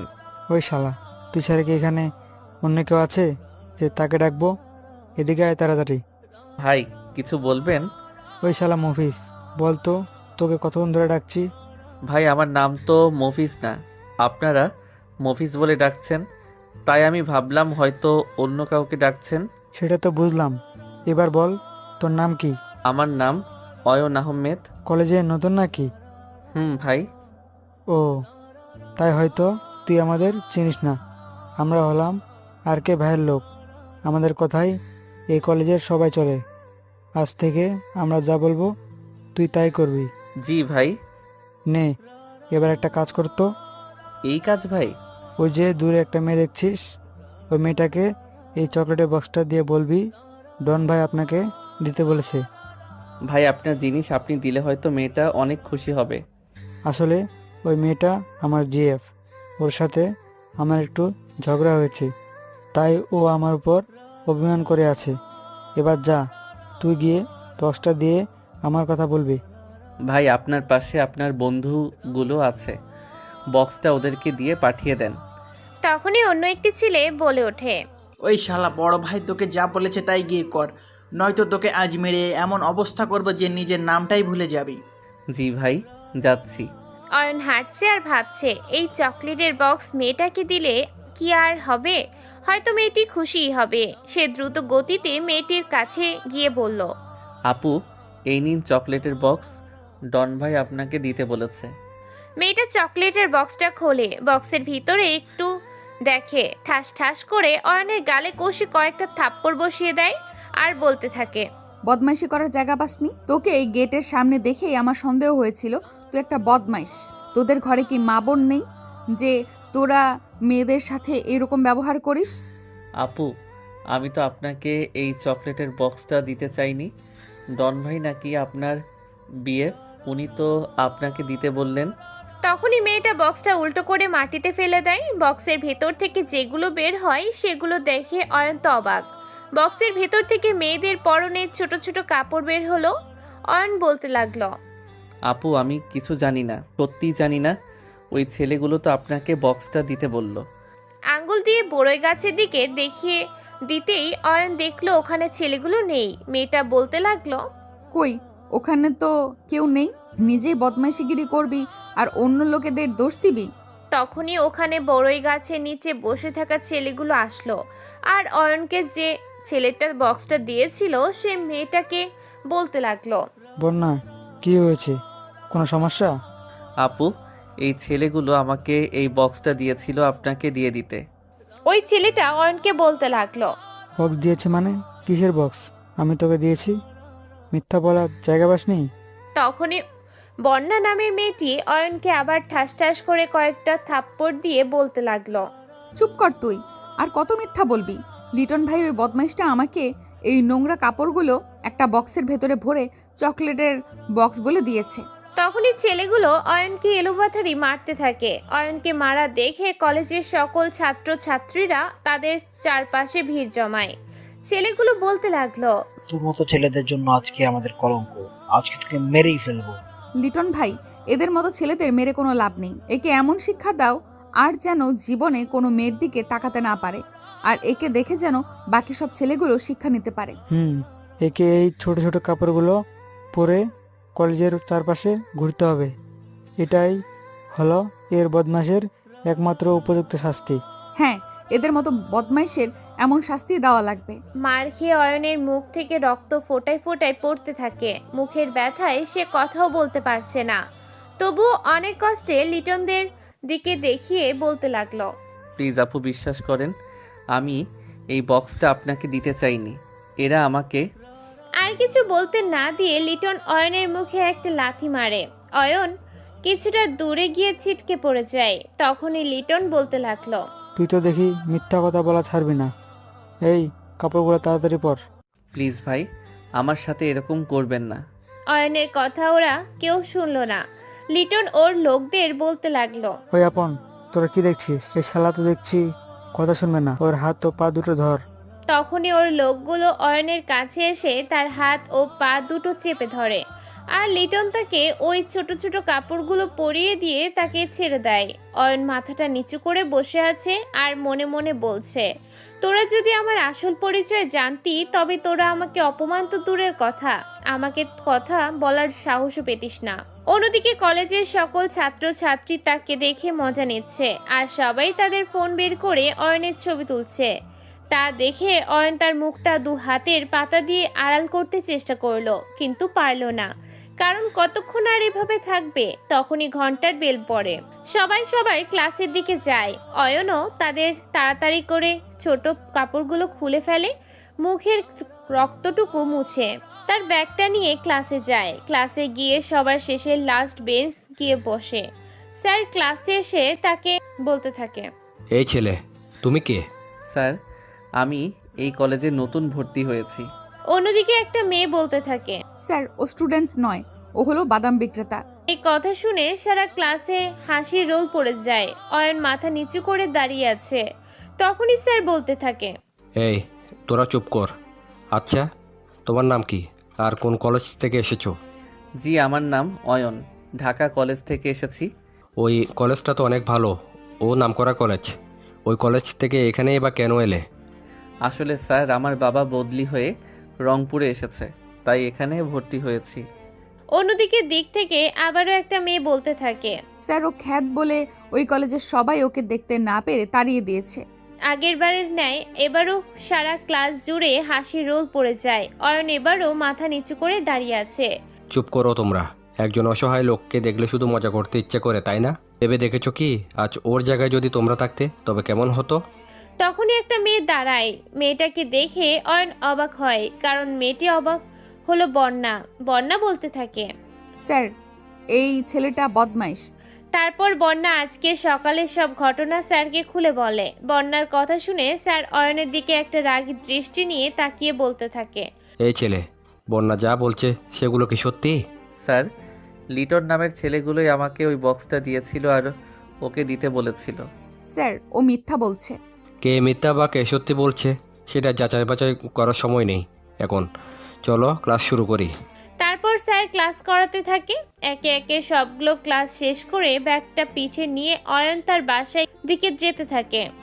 হঠাৎ তার সামনে লিটন ও তার দলবল আসে। অয়ন ওদেরকে দেখে মাথা নিচু করে মনে মনে বলতে থাকে, এখন যত হাসার যত মারার মেরে নে, আগে তোদের গ্যাংয়ের বসকে ধরবো, তারপর তোদেরকে শেষ করে দিব। লিটন অয়নকে বলতে থাকে, কিরে সকালের ডোজটা কেমন দিলাম? অয়ন ওদেরকে কিছু না বলে রহস্যময় একটা মুচকি হাসি দিয়ে তার গন্তব্যে পাড়ি দেয়। সে যেই ফ্ল্যাটের বাসা ভাড়া নিয়েছে, কলেজ থেকে ওই ফ্ল্যাটটা একটুখানি দূরে। কিছুক্ষণের মধ্যে বাসায় পৌঁছে খাওয়া দাওয়া করে ভাবি কল করে। কথা বলতে বলতে প্রশ্ন করে, তোমার কলেজের প্রথম দিন কেমন কাটলো? অয়ন ভাবিকে কলেজের সব কথা খুলে বলে। তার কথা শুনে ভাবি রাগে ফুসফুস করতে থাকে আর তাকে বলে, তুমি কেন ওদের কিছু করো নাই? আমি ওদেরকে কিছু করলে ওরা জেনে যেতে পারে যে আমি কে। তাই বলে কি ওদের হাতে মার খেতে হবে? তাছাড়া তোমার মুখে তো নকল দাড়ি লাগানো আছে। সেটাই, রাখি এখন। ফোনটা কেটে দিয়ে একটা আননোন নাম্বারে ফোন দেয়। ফোনটা ধরতেই ওদিক থেকে, ভাই, তোমাকে একটা কাজ করতে হবে। কি কাজ ভাই বলেন? তুমি কলেজের সিসকে গুন্ডা লিটন নামের ছেলেটাকে একটু নজরে রাখবে। যদি কিছু সন্দেহজনক মনে হয় তবে আমাকে বলবে। জি ভাই। ওকে। এই বলে ফোনটা কেটে দেয়। একটু ছাদে যায়। ছাদে গিয়ে প্রকৃতির আভাটা অনুভব করছে। ভীষণ মনে পড়ছে সেই প্রিয় মানুষটার কথা। তাকে এই বেহায়া মনটা থেকে কিছুতেই সরাতে পারছে না। সে যদি তাকে ছাড়তে পারে তবে সে কেন তাকে ছাড়তে পারবে না? এরকম অনেক ভাবনা তার মনে কাজ করছে। এই ভাবনা থেকে যে করেই হোক তাকে মুক্তি পেতেই হবে। তখনই তার পেছন থেকে একটা মেলি কণ্ঠে বলতে থাকে, এই মিস্টার, কে আপনি? অয়ন মাথাটা ঘোরাতেই অবাক হয়। এসে কাকে দেখছে? এ তো হলো বন্যা, যাকে ঘিরে তাকে সকলের র্যাগিং ঘটনার শিকার হতে হয়েছে। ওর প্রতি তার কেন জানি একটা ঘৃণা সৃষ্টি হয়েছে। বন্যা বলতে নয়, সকল মেয়েদের প্রতিও বন্যা তাকে দেখে ভূত দেখার মতো দেখছে। তখনই বন্যা তাকে আবার বলে, আরে আপনি এখানে? আপনি কথাটা আমাকে মানায় না। এই খ্যাত গরিব ছেলেটাকে তুই বলাটাই বেশি মানায়। আসলে আমি সকালের ঘটনার জন্য সরি। সরি কেন? সব দোষী তো আমার। আমি বাসায় আসার সময় শুনলাম যে আপনি ওই কাজটা ইচ্ছে করে করেননি। প্লিজ আমাকে ক্ষমা করে দেন। অয়ন একটা মুচকি হাসি দিয়ে বলল, ঠিক আছে। আচ্ছা, আপনি ওই ফ্ল্যাটের কোথায় থাকেন? দ্বিতীয় তলায়। ও, আমি তৃতীয় তলায় থাকি। অয়নের কেন জানি আর এখান থাকতে ভালো লাগছে না, তাই বন্যাকে বলল, ঠিক আছে, এখন যাই। তারপর সে রুমে এসে তার কম্পিউটারটা অন করলো। কম্পিউটারটা অন করা মাত্রই সে অবাক হয়, কারণ হিয়া অর্থাৎ লেডি কিং নিজের কথা না বলে জোকার কিং এর কথা একটা পোস্টে বলছে। লেডি কিং এর পোস্টে সে লিখছে, পুরো আন্ডারওয়ার্ল্ডের কিং শুধু একজনই, তিনি হলো জোকার কিং, কোনো সিটকে সন্ত্রাসীরা নয়, যেমন লর্ড কিং আরমান। এই পোস্টে দেখা মাত্রই অয়নের মনে হাজারটা প্রশ্ন জট পাকাতে থাকে। তাহলে কি লেডি কিং এর সাথে জোকার কিং এর কোনো সম্পর্ক আছে? কথাগুলো ভাবতে ভাবতে সে নিজের চুল নিজেই টানছে। মাথায় কিছু ঢুকছে না। কোনো না কোনো তো গোলমাল আছে, যেটা তারা কেউ জানে না। কম্পিউটারটা অফ করে বিছানায় গা এলিয়ে দিল। শরীর ক্লান্ত থাকায় কখন যে ঘুমিয়ে পড়েছে নিজেই জানে না। অন্যদিকে বন্যা নিজের রুমে শুয়ে ভাবছে যে সে ছেলেটার সাথে কতই না অন্যায় করছে, তবুও ছেলেটা তাকে ক্ষমা করে দিল। কেন জানে ছেলেটার ওই মুচকি হাসিটা তাকে পাগল করে তুলেছে। কি মায়া আছে ওর ওই মুচকি হাসিটাতে। তাহলে কি সে ওই ছেলেটার মুচকি হাসির প্রেমে পড়েছে? ধুর, সে এসব কি ভাবছে। রাত 8টায় অয়নের ঘুম ভাঙে। ঘুম থেকে উঠে খাওয়া দাওয়া করে সে একটু ছাদে যায়। ছাদের এক কোণে গিয়ে দাঁড়িয়ে আছে। অন্ধকার রাত, হালকা বাতাস বইছে। আজ কেন জানি তাদের দেখা নেই। মনে পড়ছে তার ভাইয়ের কথা, কত ভালোবাসতো তাকে। তারা অন্ধকার রাতে ছাদে উঠে বাল্ব জ্বালিয়ে গান করত, অনেক মজা হতো। এসব ভাবছে, হঠাৎ তার পেছন থেকে কে যেন বলে ওঠে, শুনেছি মানুষ জ্যোৎস্নার রাতে ছাদে উঠে জ্যোৎস্নার রাতের সুন্দর মুহূর্তটাকে উপভোগ করে, কিন্তু আজ তো অন্ধকার রাত, জ্যোৎস্না নেই। শুধুই কি জ্যোৎস্নার রাত উপভোগ করার জন্য? অন্ধকার রাতটাকে উপভোগ করা যায় না? শুনেছি অন্ধকার রাত শুধু তারাই উপভোগ করে ও অন্ধকারকে বেশি প্রাধান্য দেয় যাদের মনের ভেতর কষ্ট ও দুঃখ থাকে। দুঃখ ও কষ্ট ছাড়া কি অন্ধকার রাত উপভোগ করা যায় না? যায়, তবে আর কোনো তবে নেই? পিছনে তাকিয়ে দেখে বন্যা। অয়ন বন্যাকে উদ্দেশ্য করে বলল। এই কথা বলে মুচকি একটা হাসি দিয়ে সে তার রুমে যায়। রুমে গিয়ে আবার কম্পিউটারটা অন করে ফেসবুক ঘাটাঘাটি করছে। ফেসবুক ঘাটাঘাটি করতে করতে রাত 12টা বেজে যায়। এখন রাত 12টা বেজেছে। কালো প্যান্ট, শার্ট, জুতো ও মুখোশ পরে সাথে তার পিস্তলটা নিয়ে বেরিয়ে পড়ে কলেজের দিকে। স্তব্ধ শহর, অন্ধকার কুটকুটে রাত, চারদিকে ঝিঝি পোকার আনাগোনা। চলছে সে কলেজের দিকে। কিছু দূর যেতেই একটা চিৎকারের আওয়াজ পেল। অয়ন ভালোভাবে আওয়াজটা শোনার চেষ্টা করে যে এটা কিসের আওয়াজ। প্রতি মুহূর্তেই ভালোভাবে ও স্পষ্টভাবে বুঝতে পারে যে এটা একটা মেয়ের কণ্ঠ। মেয়েটা চিৎকার করে বলছে। অয়ন আওয়াজটা অনুসরণ করে সে জোরে জোরে পা চালিয়ে হাঁটতে থাকে। হাঁটতে হাঁটতে একটা জঙ্গলের ভেতরে এসে পড়ে। এখন আওয়াজটা তার একদম কাছ থেকে শোনা যাচ্ছে। আর একটু এগোতেই দেখতে পায় চারটা ছেলে রাহাত, রোমন, হাকিম আর মারুফ মিলে একটা মেয়েকে খারাপ কাজের জন্য জোর জবরদস্তি করছে। কিন্তু মেয়েটি উচ্চ স্বরে চিল্লাচ্ছেই, কারণ কেউ যদি তাকে বাঁচাতে আসে। মেয়েটি মনে মনে ভাবছে, হয়তো রাত পোহালেই আমি হব ধর্ষিতা, আমার কোনো সতীত্ব থাকবে না, আমি হব একটা নষ্ট মেয়ে। ভাবতেই যেন মেয়েটার গা শিউরে ওঠে। তখনই অয়ন শুনতে পায় চারজন ছেলেদের মধ্যে মারুফ নামে ছেলেটা বলে ওঠে, ধুর শালা, মেয়েটা যদি ঘুমে যায় তবে আমাদের মজা দেবে কে? শালির মুখটা শক্ত করে বাঁধ। রাহাত ও হাকিম নামের ছেলে দুটো গামছা দিয়ে মেয়েটার মুখটা শক্ত করে বেঁধে দেয়। মেয়েটি কান্না করে মনে মনে তার সৃষ্টিকর্তাকে স্মরণ করতে থাকে। অবশেষে মেয়েটি পরিস্থিতির কাছে হার মেনে নেয়। সে ভাবছে, কেউ আমাকে বাঁচাতে আসবে না, কি হবে এমন করে? অবশেষে তো এই নিকৃষ্টগুলোর ভোগ হিসেবে নিজেকে বিলিয়ে দিতেই হবে। মেয়েটি নিজেকে বিলিয়ে দিতে প্রস্তুত। স্তব্ধ মেয়েটি। রাহাত নামের ছেলেটা খারাপ নজরে মেয়েটার শরীরে হাত রাখতেই মেয়েটি শিউরে ওঠে। তার শরীরের সমস্ত লোম দাঁড়িয়ে যায়, কারণ তার শরীরে এই প্রথম কোনো পুরুষ খারাপ নজরে স্পর্শ করলো। তখনই পেছন থেকে বড় একটা শ্বাস নেওয়ার শব্দ হয়। রাহাত সহ বাকি ছেলেগুলো পিছনে তাকিয়ে দেখে কেউ একজন তাদের পেছনে দাঁড়িয়ে আছে। অন্ধকার জঙ্গল, চারপাশ থেকে ঝিঝি পোকার আনাগোনা, আশেপাশে থেকে শিয়ালের সেই হুক্কা হুয়া বিকট বিকট শব্দ শোনা যাচ্ছে। সাথে একটু প্রবল বেগে হালকা ঠান্ডা বাতাস বইছে। তারই মাঝে কেউ একজন কোনো কালো প্যান্ট, শার্ট ও ভূতের মুখোশ পরা অবস্থায় দাঁড়িয়ে আছে। তখনই রোমন ছেলেটা বলতে থাকে, ওই কে রে তুই? আমি তোদের জম। যদি বাঁচতে চাস তবে এখান থেকে চলে যা। যাব, তবে মেয়েটাকে নিয়েই যাব। তুই তো দেখি ভালো কথা বুঝিস না, দাঁড়া তোকে মজা দেখাচ্ছি। এই তোরা কি দেখছিস? মার শালাকে। এই বলে ওরা সবাই অয়নের দিকে এগিয়ে আসতে থাকে।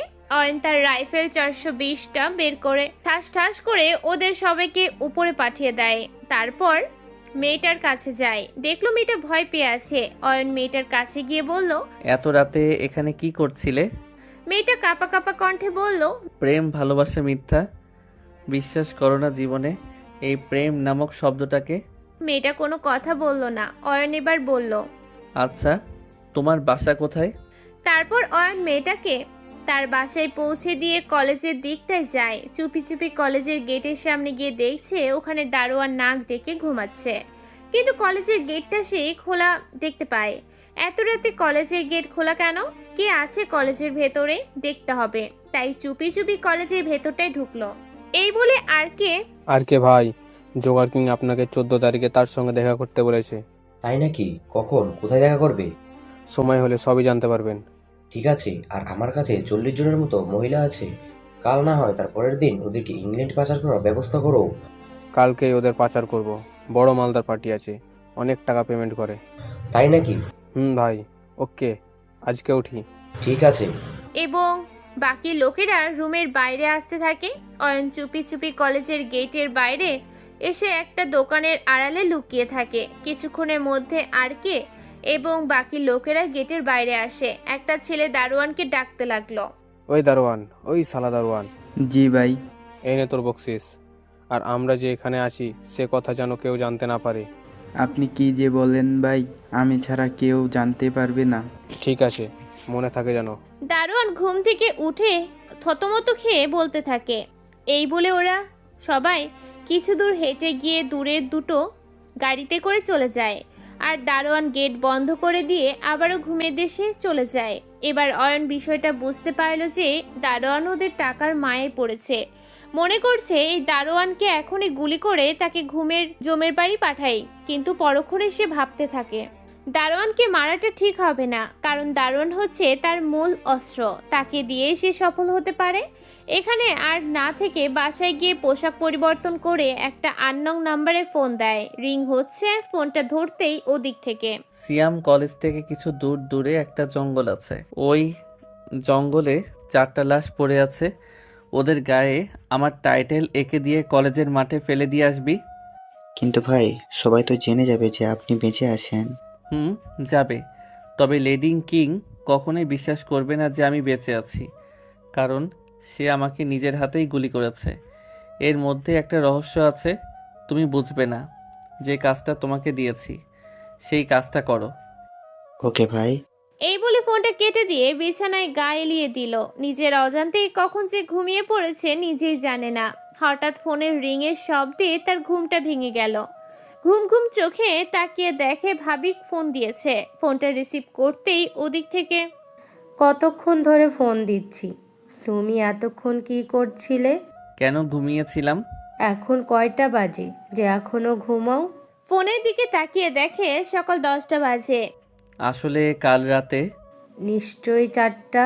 ছিচকে মাস্তানকে মারতে গিয়েছিলে, তাই না? ওরা কালকে রাতে একটা মেয়েকে জোর করে ধর্ষণ করতে চেয়েছিল, তাই ওদের মেরে ফেলেছি। ওদেরকে মেরেছো? সমস্যা নেই, তবে ওদের গায়ে তোমার টাইটেল লাগানো কেন? এতক্ষণে সবাই জেনে গেছে যে তুমি বেঁচে আছো। জানুক, সমস্যা নেই। আসলে ভাবি আমার টাইটেল দেওয়ার পিছনে বড় একটা রহস্য রয়েছে। কেমন রহস্য রয়েছে? সময় হলে এমনিই জানতে পারবে। Okay bye. যা করবে সাবধানে করবে। Okay bye. Okay bye. এই বলে ফোনটা কেটে দিয়ে একটু হালকা নাস্তা করে ছাদে যায়।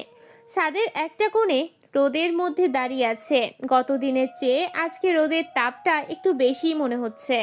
তারই মাঝে চারদিকে আজকে কেমন যেন মানুষের কোলাহল হচ্ছে। যেখানে সেখানে লোকের বৈঠক বসেছে। হঠাৎ পেছন থেকে কে যেন বলতে লাগলো, মিস্টার, এই কড়া রোদের মধ্যে দাঁড়িয়ে কেন? রোদটা ভীষণ ভালো লাগছে, তাই এখানে দাঁড়িয়ে আছি। আপনি কেমন যেন রহস্যময় কথাবার্তা বলেন। তাই নাকি? আপনাকে দেখতেই রহস্যময় মনে হয়। ওকে, এখন যাই। এই বলে একটা মুচকি হাসি দিয়ে ওখান থেকে রুমে এসে খাওয়া দাওয়া করে বাসার বাইরে এসে একটা দোকানে বসে চা খাচ্ছে। সাথে অনেক লোকজন দোকানে বসে খবর দেখছে।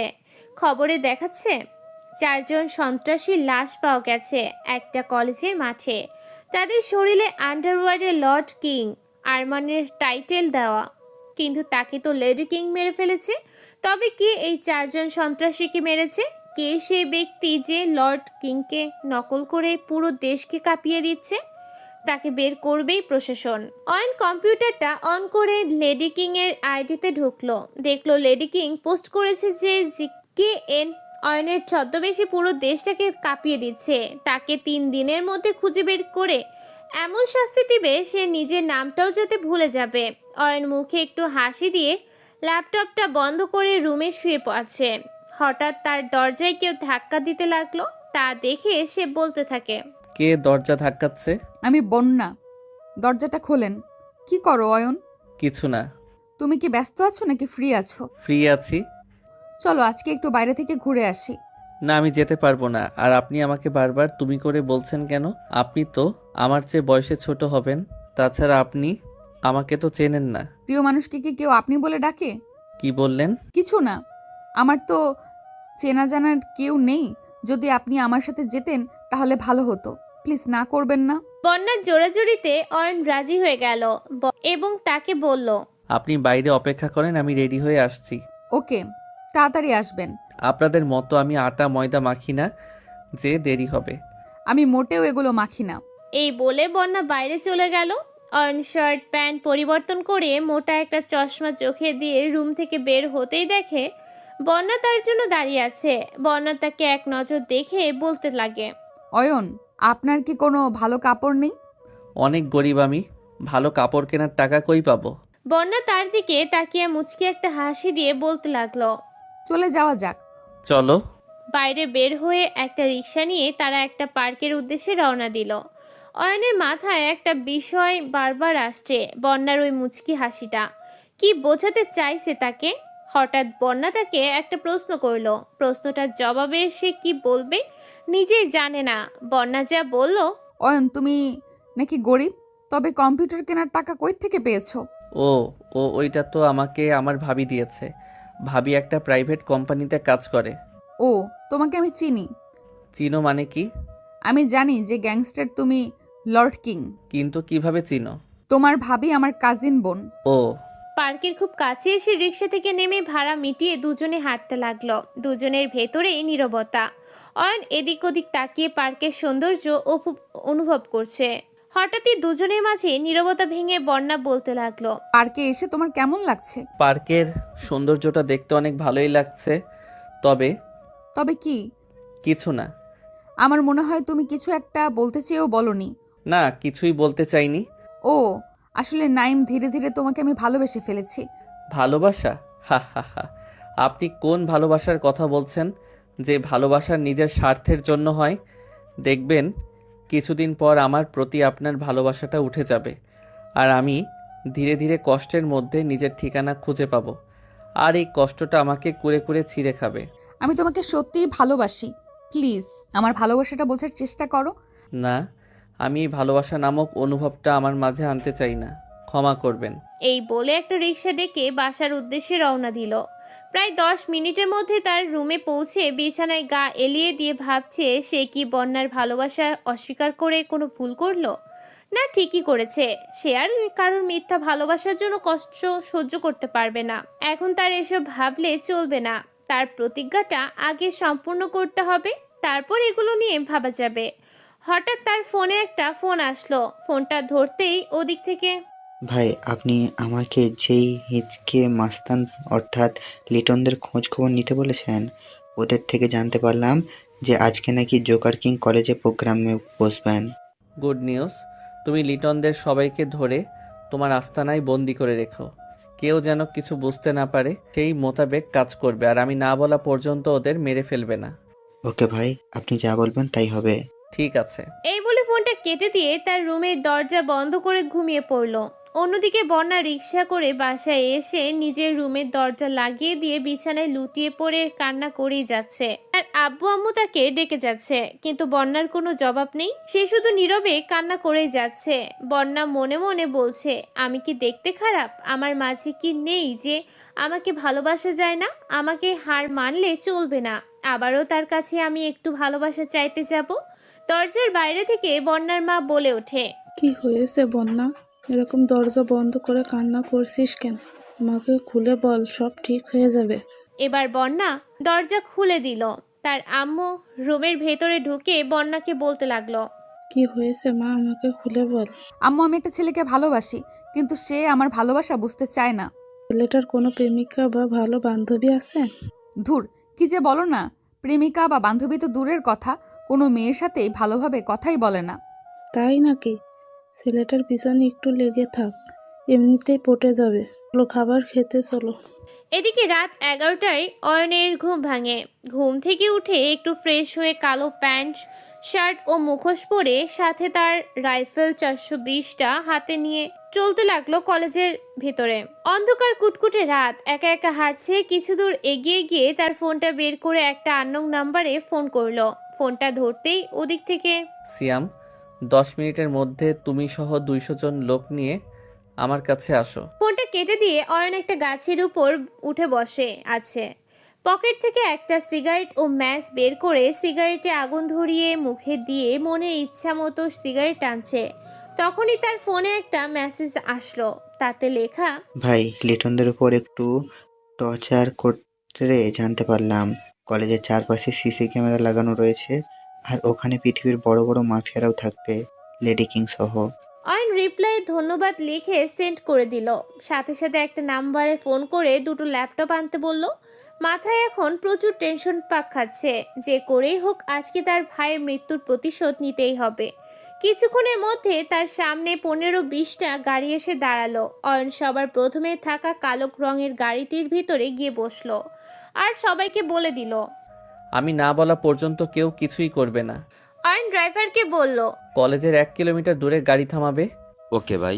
তখনই নাজমুল নামে একটা ছেলে বলে উঠল, ভাই এই নিন দুটো ল্যাপটপ। একটা ল্যাপটপ তুমি নাও, আর একটা আমায় দাও। শোনো, কলেজের চারপাশে সিসিটিভি লাগানো আছে। যে করেই হোক ন্যূনতম 10 মিনিটের জন্য হলেও ওই সিসিটিভি ডিভাইসটা আমাদের আয়ত্তে আনতেই হবে। না হলে আমরা কলেজে পৌঁছানোর আগেই শত্রুপক্ষ আমাদের দেখে ফেলবে। বুঝলাম ভাই, ইনশাল্লাহ আমি সিসিটিভি ডিভাইসটা হ্যাক করতে পারবো। আপনি হ্যাক করার চেষ্টা করা বাদ দেন, না হলে পরবর্তীতে গোলমাল সৃষ্টি হতে পারে, কারণ একসাথে দুটো ডিভাইস থেকে একটা ডিভাইস হ্যাক করা সম্ভব না। তুমি চালিয়ে যাও। ভাই একটা কাজ করতে হবে। কি কাজ বলো? ভাই আমাদের সবার ফোন সুইচ অফ করতে হবে। ওকে। অয়ন সবাইকে তাদের ফোন সুইচ অফ করতে বলল। সবাই সবার ফোন সুইচ অফ করে ফেলল। ইতিমধ্যেই ড্রাইভার কলেজের 1 কিলোমিটার দূরে গাড়ি দাঁড় করায়। তখনই নাজমুল বলল, ভাই সিসিটিভি ডিভাইস আমাদের আয়ত্ত করতে পেরেছি। আমাদের উচিত অতি শীঘ্রই শত্রুপক্ষের উপর হামলা করা। ঠিকই বলেছ। অয়ন ড্রাইভারকে বলল, তাড়াতাড়ি কলেজের খুব কাছাকাছি গিয়ে গাড়ি দাঁড় করাবে।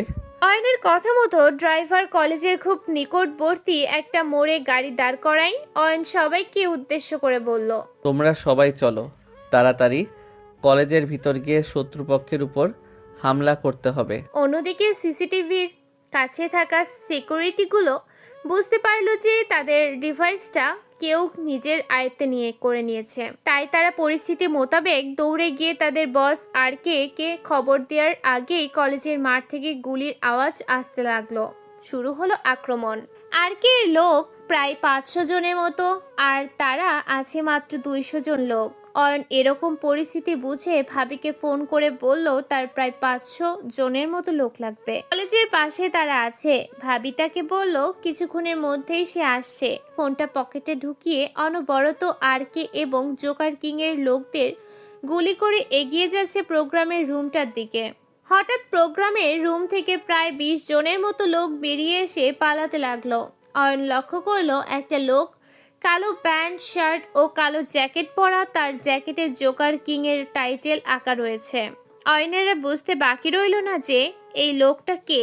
এই লোকটা হলো তার পরিবারের খুনি জোকার কিং। তার পাশে একটা মেয়েও পালাতে লাগলো। ওই মেয়েটাকে অয়ন খুব ভালো করে চেনে। মেয়েটি হলো লেডি কিং অর্থাৎ হিয়া, তার প্রাক্তন জিএফ। কিন্তু হিয়া জোকার কিংকে আব্বু আব্বু বলে ডাকছে কেন, এই কথাটা বুঝতে পারল না। অয়ন জোকার কিং এর পেছনে ছুটছে। হঠাৎ দেখলো আর তার দিকে রাইফেল তাক করে আছে, বুলেট ছুড়বে। এই সময় সে তার বুক বরাবর 3টা বুলেট ছুড়ল। তখনই আর নিথর দেহটা কলেজের মাঠে লুটিয়ে পড়লো। ওদিকে লক্ষ্য না দিয়ে জোকার কিং এর পেছনে ছুটছে জোকার কিং, এবং হিয়া গিয়ে চুপি চুপি একটা রুমের ভেতর ঢুকলো। অয়ন দৌড়ে গিয়ে ওই রুমটায় টোকা মাত্রই অবাক, কারণ ওই রুমটায় কেউ নেই। তাহলে জোকার কিং এবং হিয়া কই গেল? আশেপাশে টেবিল ও চেয়ারগুলো নিচে দেখতে লাগলো, কিন্তু কিছুই দেখতে পেল না।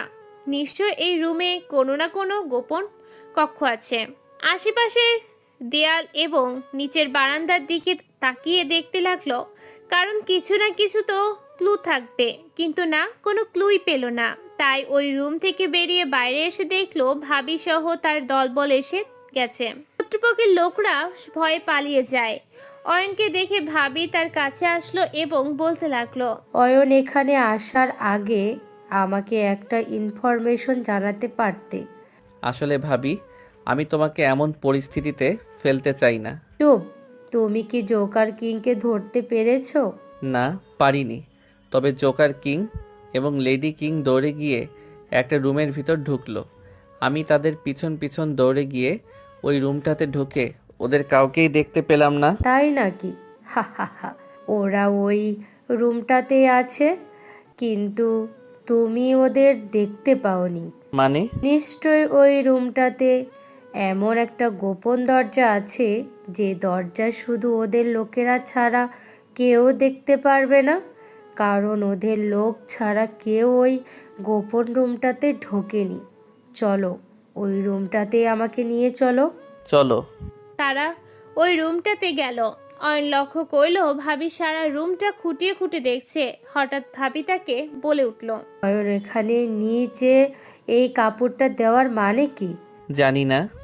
এই কাপড়টা একটু সরাও তো। অয়ন একটা 2 পা করে কাপড়টার খুব নিকটে গিয়ে কাপড়টা একটু সরাতেই অবাক হলো, কারণ কাপড়ের নিচে একটা বড় ঢাকনা। তা দেখে ভাবি তাকে বলল, ঢাকনাটা একটু সরাও। ঢাকনাটা সরাতেই একটা সুড়ঙ্গ বেরিয়ে এলো। সিঁড়ি বেয়ে নিচে আমার রাস্তা আছে। ভাবি আবারও বলল, তোমার রাইফেল নিয়ে সতর্ক হয়ে যাও, আর 1 পা 2 পা করে আমার পেছনে পেছনে আসো। ভাবির কথা মতো তারা সবাই প্রায় 20 জনের মতো বাকি সবাইকে দাঁড়িয়ে থাকতে বলল। যাই হোক, ভাবির কথা মতো সতর্ক হয়ে রাইফেল নিয়ে ভাবির পেছনে 1 পা 2 পা করে সিঁড়ি বেয়ে নিচে নামতে লাগলো। নিচে নেমে দেখলো সুড়ঙ্গটা একটা জঙ্গলের দিকে গেছে। তারা সুড়ঙ্গটা অনুসরণ করে হাঁটতে লাগলো। হাঁটতে হাঁটতে প্রায় সুড়ঙ্গটার শেষ প্রান্তে এসে দেখলো একটা জঙ্গলে সুড়ঙ্গটা শেষ হয়েছে। তারা জঙ্গলে ঢোকা মাত্রই তাদের উপর কেউ গুলি চালাতে লাগলো। সবাই সতর্কতা অবলম্বন করো, আর বাকি লোকদেরকে আসতে বলো। ওকে নাজমুল, তুমি সবাইকে খবর দাও। ওকে ভাই। শুরু হলো গোলাগুলি। যে করেই হোক জোকার কিং এর মৃত্যু দিয়ে তার ভাইয়ের মৃত্যুর প্রতিশোধ নেবেই। এদিকে তাদের লোক সংখ্যা মাত্র 20 জন, আর শত্রুপক্ষে হয়তো অনেক হবে। পরিস্থিতির মাঝে সেটা বোঝা যাচ্ছে। তাদের লোক প্রায় 5 জনের মতো মারা গেছে। তারা আর প্রায় 15 জন। 15 জনই পরিস্থিতির মুখোমুখি দাঁড়িয়ে আছে। নাজমুল বাকি লোকদের খবর দিয়েছে ওরা আসতে প্রায় 10 মিনিটের মতো লাগবে, কারণ সুড়ঙ্গের রাস্তার পরিধিটা অনেক বড়। হঠাৎ অয়ন দেখতে পেল জোকার কিং একটা গাড়ি করে পালিয়ে যাচ্ছে। সে সোজা রাইফেলটা তাক করে গাড়ির টায়ারে গুলি করে দিল এবং আশেপাশে সবগুলো গাড়ির এক এক করে টায়ারে গুলি করতে লাগলো। তার রাইফেলের বুলেট প্রায় শেষের উপক্রম, আর মাত্র 2টো বুলেট রাইফেলের মধ্যে আবদ্ধ রয়েছে। ইতিমধ্যে তার লোকেরা ঘটনাস্থলে উপস্থিত হয়েছে। সবাই সবার নিজের মতো শত্রু দমন করতে লাগলো। মাত্র কয়েক মিনিটেই জঙ্গলটা গুলির শব্দ থেকে নীরব হয়ে গেল। চারদিকে প্রায় কয়েক শতাধিক মানুষের মরদেহগুলো লুটিয়ে পড়ে আছে।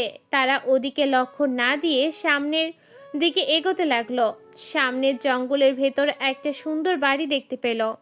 সবাইকে বলল, তোমরা সতর্কতা অবলম্বন করে বুলেট ছুড়বে। আর ভাবি, আমার রাইফেলের প্রায় বুলেট শেষ, একটা বুলেট থাকলে দাও। ভাবি কয়েকটা বুলেটের প্যাকেট দিল। রাইফেলের বুলেটগুলো ভরে নিয়ে বাড়িটার সিঁড়ি বেয়ে ধীরে ধীরে 1 পা 2 পা করে উপরে যাচ্ছে। হঠাৎ করে একটা রুম থেকে কে যেন বলতে লাগলো, আয়ান, এইদিকে আসো। হি হা হা হা হা। কণ্ঠটা বেশ চেনা চেনা লাগলো। আস্তে আস্তে ভাবি এবং অয়ন ভিতরে যেতেই অবাক হলো, কারণ ভেতরে তার আব্বু আম্মু এবং নীলাকে দড়ি দিয়ে জোকার কিং এর লোক বন্দি করে রেখেছে। ওখানে দাঁড়িয়ে রয়েছে জোকার কিং, হিয়া সহ আরো কয়েকজন লোক, সাথে মোকসেদ সহ। তখনই অয়ন বলতে লাগলো, মোকসেদ, তুমি এখানে? লর্ড কিং, তোমার ধ্বংস দেখতে এসেছি। এই বলে ওরা সবাই হো হো করে সারা রুমটাতে পৈশাচিক হাসি রোল বানিয়ে দিল। আবারও অয়ন বলতে লাগলো, মোকসেদ, তোমাকে আমি অনেক বিশ্বাস করতাম, আর শেষমেশ কিনা তুমি আমার সাথে এইরকম বেইমানি করলে। কি করব বল, আমার অনেক দিনের ইচ্ছে তোকে মেরে এই দেশের ডন হব। আমার ছোট ভাইদের মেরেছিলে। এই বলে মোকসেদ আর তার হাতে থাকা রাইফেলটা উঠিয়ে অয়নের দিকে তাক করে রইল। অয়ন চোখ বন্ধ করে রইল। হঠাৎ কয়েকটা গুলি করার শব্দ হলো। চোখ খুলে দেখলো মোকসেদ এবং জোকার কিং বাদ দিয়ে হিয়া সহ ওদের বাকি লোকগুলোর দেহটা রুমের মেঝেতে লুটিয়ে পড়ে আছে। তখনই মোকসেদ বলল, ভাই আমি মরে গেলেও আপনার সাথে বেমানি করতে পারবো না। আপনার সাথে যে আমার এই আত্মার সম্পর্ক রয়েছে। তখনই জোকার কিং বলতে লাগলো, এই মুকাসেদ তুই এইগুলো কি বলছিস? প্লিজ আরমান, আমারে মারিস না। ওই অর্পা, আমাকে ক্ষমা করে দে। তখনই ভাবি কান্না ভরা চোখ নিয়ে বলে উঠল, ক্ষমা? আবার তোকে? তুই আমার স্বামীকে আমার কাছ থেকে কেড়ে নিয়েছিস। জানি না আরো কত মায়ের কোল খালি করেছিস। আজকে তোকে তার শাস্তি পেতেই হবে। এই বলে ভাবি তার হাতে থাকা রাইফেলটা উঠিয়ে ঠাস ঠাস করে কয়েকটা গুলি করে জোকার কিং এর মতো পশুটাকে পৃথিবী থেকে বিদায় করে দেয়। মোকসেদ গিয়ে আব্বু আম্মু এবং নীলার বাঁধন খুলে দেয়। তারা সব লোকদের তাদের জায়গায় পাঠিয়ে দিয়ে মোকসেদকে ধন্যবাদ দিয়ে তাদের নিজের বাড়িতে চলে আসে, সাথে ভাবি সহ। গল্প আড্ডায় তাদের কয়েকদিন কেটে গেল। আজকে হঠাৎ আব্বু এসে তাকে বলে গেল আজকে নাকি তার বিয়ে। কার সাথে তার বিয়ে এই কথা জানতে চাইলে কিছু বলে না, শুধু বলে বিয়ের পর জানতে পারবে। তাই অয়ন ভাবিকে তার রুমে ডেকে বলতে লাগলো, ভাবি আজকে নাকি আমার বিয়ে। আজকে তোর তো বিয়েই, তো কি বলবি? কার সাথে বিয়ে সেটা তো জানতে পারলাম না। তোর পছন্দের মেয়ের সাথেই তোর বিয়ে। আমার আবার পছন্দের মেয়ে কে? বিয়ের পরেই জানতে পারবি। এখন যাই, অনেক কাজ পড়ে আছে। অয়ন হাবলার মতো তার রুমে বসে আছে, আর তাদের বাড়িটা বিয়ের বাড়ির সাজে সাজানো হয়েছে। কিছুক্ষণের মধ্যে কয়েকজন লোক আর পাড়ার কয়েকজন ভাই এসে তাকে বরের সাজে সাজিয়ে কনের বাড়িতে নিয়ে গিয়ে একটা স্টেজে বসালো। সুস্থ মতো বিয়েটা হয়ে গেল। তারা কোণে নিয়ে তাদের বাড়িতে এসেছে। আজ নাকি তার বাসর রাত। এখন প্রায় রাত 11টা বাজে। সে ছাদে উঠে আনমনে বসে সিগারেট খাচ্ছে আর হিয়ার কথা ভাবছে। হঠাৎ পেছন থেকে ভাবি বলে উঠল, অয়ন, এখানে বসে কি করো? বাসর ঘরে যে তোমার জন্য নতুন বউ অপেক্ষা করে আছে, তাড়াতাড়ি যাও। যাচ্ছি। আর হ্যাঁ, বিড়ালটা কিন্তু ঠিক করে মারবে। এই বলে ভাবি চলে গেল। অয়ন সিঁড়ি বেয়ে নিচে নেমে রুমের দিকে যাচ্ছে। একদম রুমের কাছে গিয়ে দরজায় হাত দিতেই দরজা খুলে গেল। রুমে প্রবেশ করতে দেখলো তার বউ লম্বা ঘোমটা দিয়ে বিছানা থেকে নেমে তার পায়ে সালাম করে আবার বিছানায় গিয়ে বসলো। অয়ন বিছানার উপর বসে বউয়ের মাথার ঘোমটাটা সরাতে চমকে উঠল। এ তো শাকচুন্নি থুকু, এ তো বন্যা। সে বন্যাকে বলে উঠল, বন্যা আপনি? আমি। তুমি নাকি আমাকে ভালোবাসবে না? এখন দেখো, তোমায় বিয়ে করেই ফেললাম। আমি তোমাকে আপনি করে না বলে তুমি করে বললে খুশি হব। তাই নাকি? তাহলে লাইটটা অফ করো। কেন? আমার বউটাকে একটু আদর করি। তখনই তার ফোনে একটা আননোন নাম্বার থেকে ফোন আসলো। ফোনটা ধরতেই ওদিক থেকে, ভাই লিটনদেরকে কি মেরে ফেলবো? ওদের মুন্ডুটাকে নিয়ে ফুটবল খেলো গিয়ে। এই বলে ফোনটা কেটে দিল। তখনই বন্যা তার কাছ থেকে ফোনটা কেড়ে নিয়ে সুইচ অফ করে ফোনটা পাশে টেবিলে রেখে বলতে লাগলো, বাসর রাতে ওনার খুনাখুনি, দাঁড়াও আজকে মজা দেখাচ্ছি।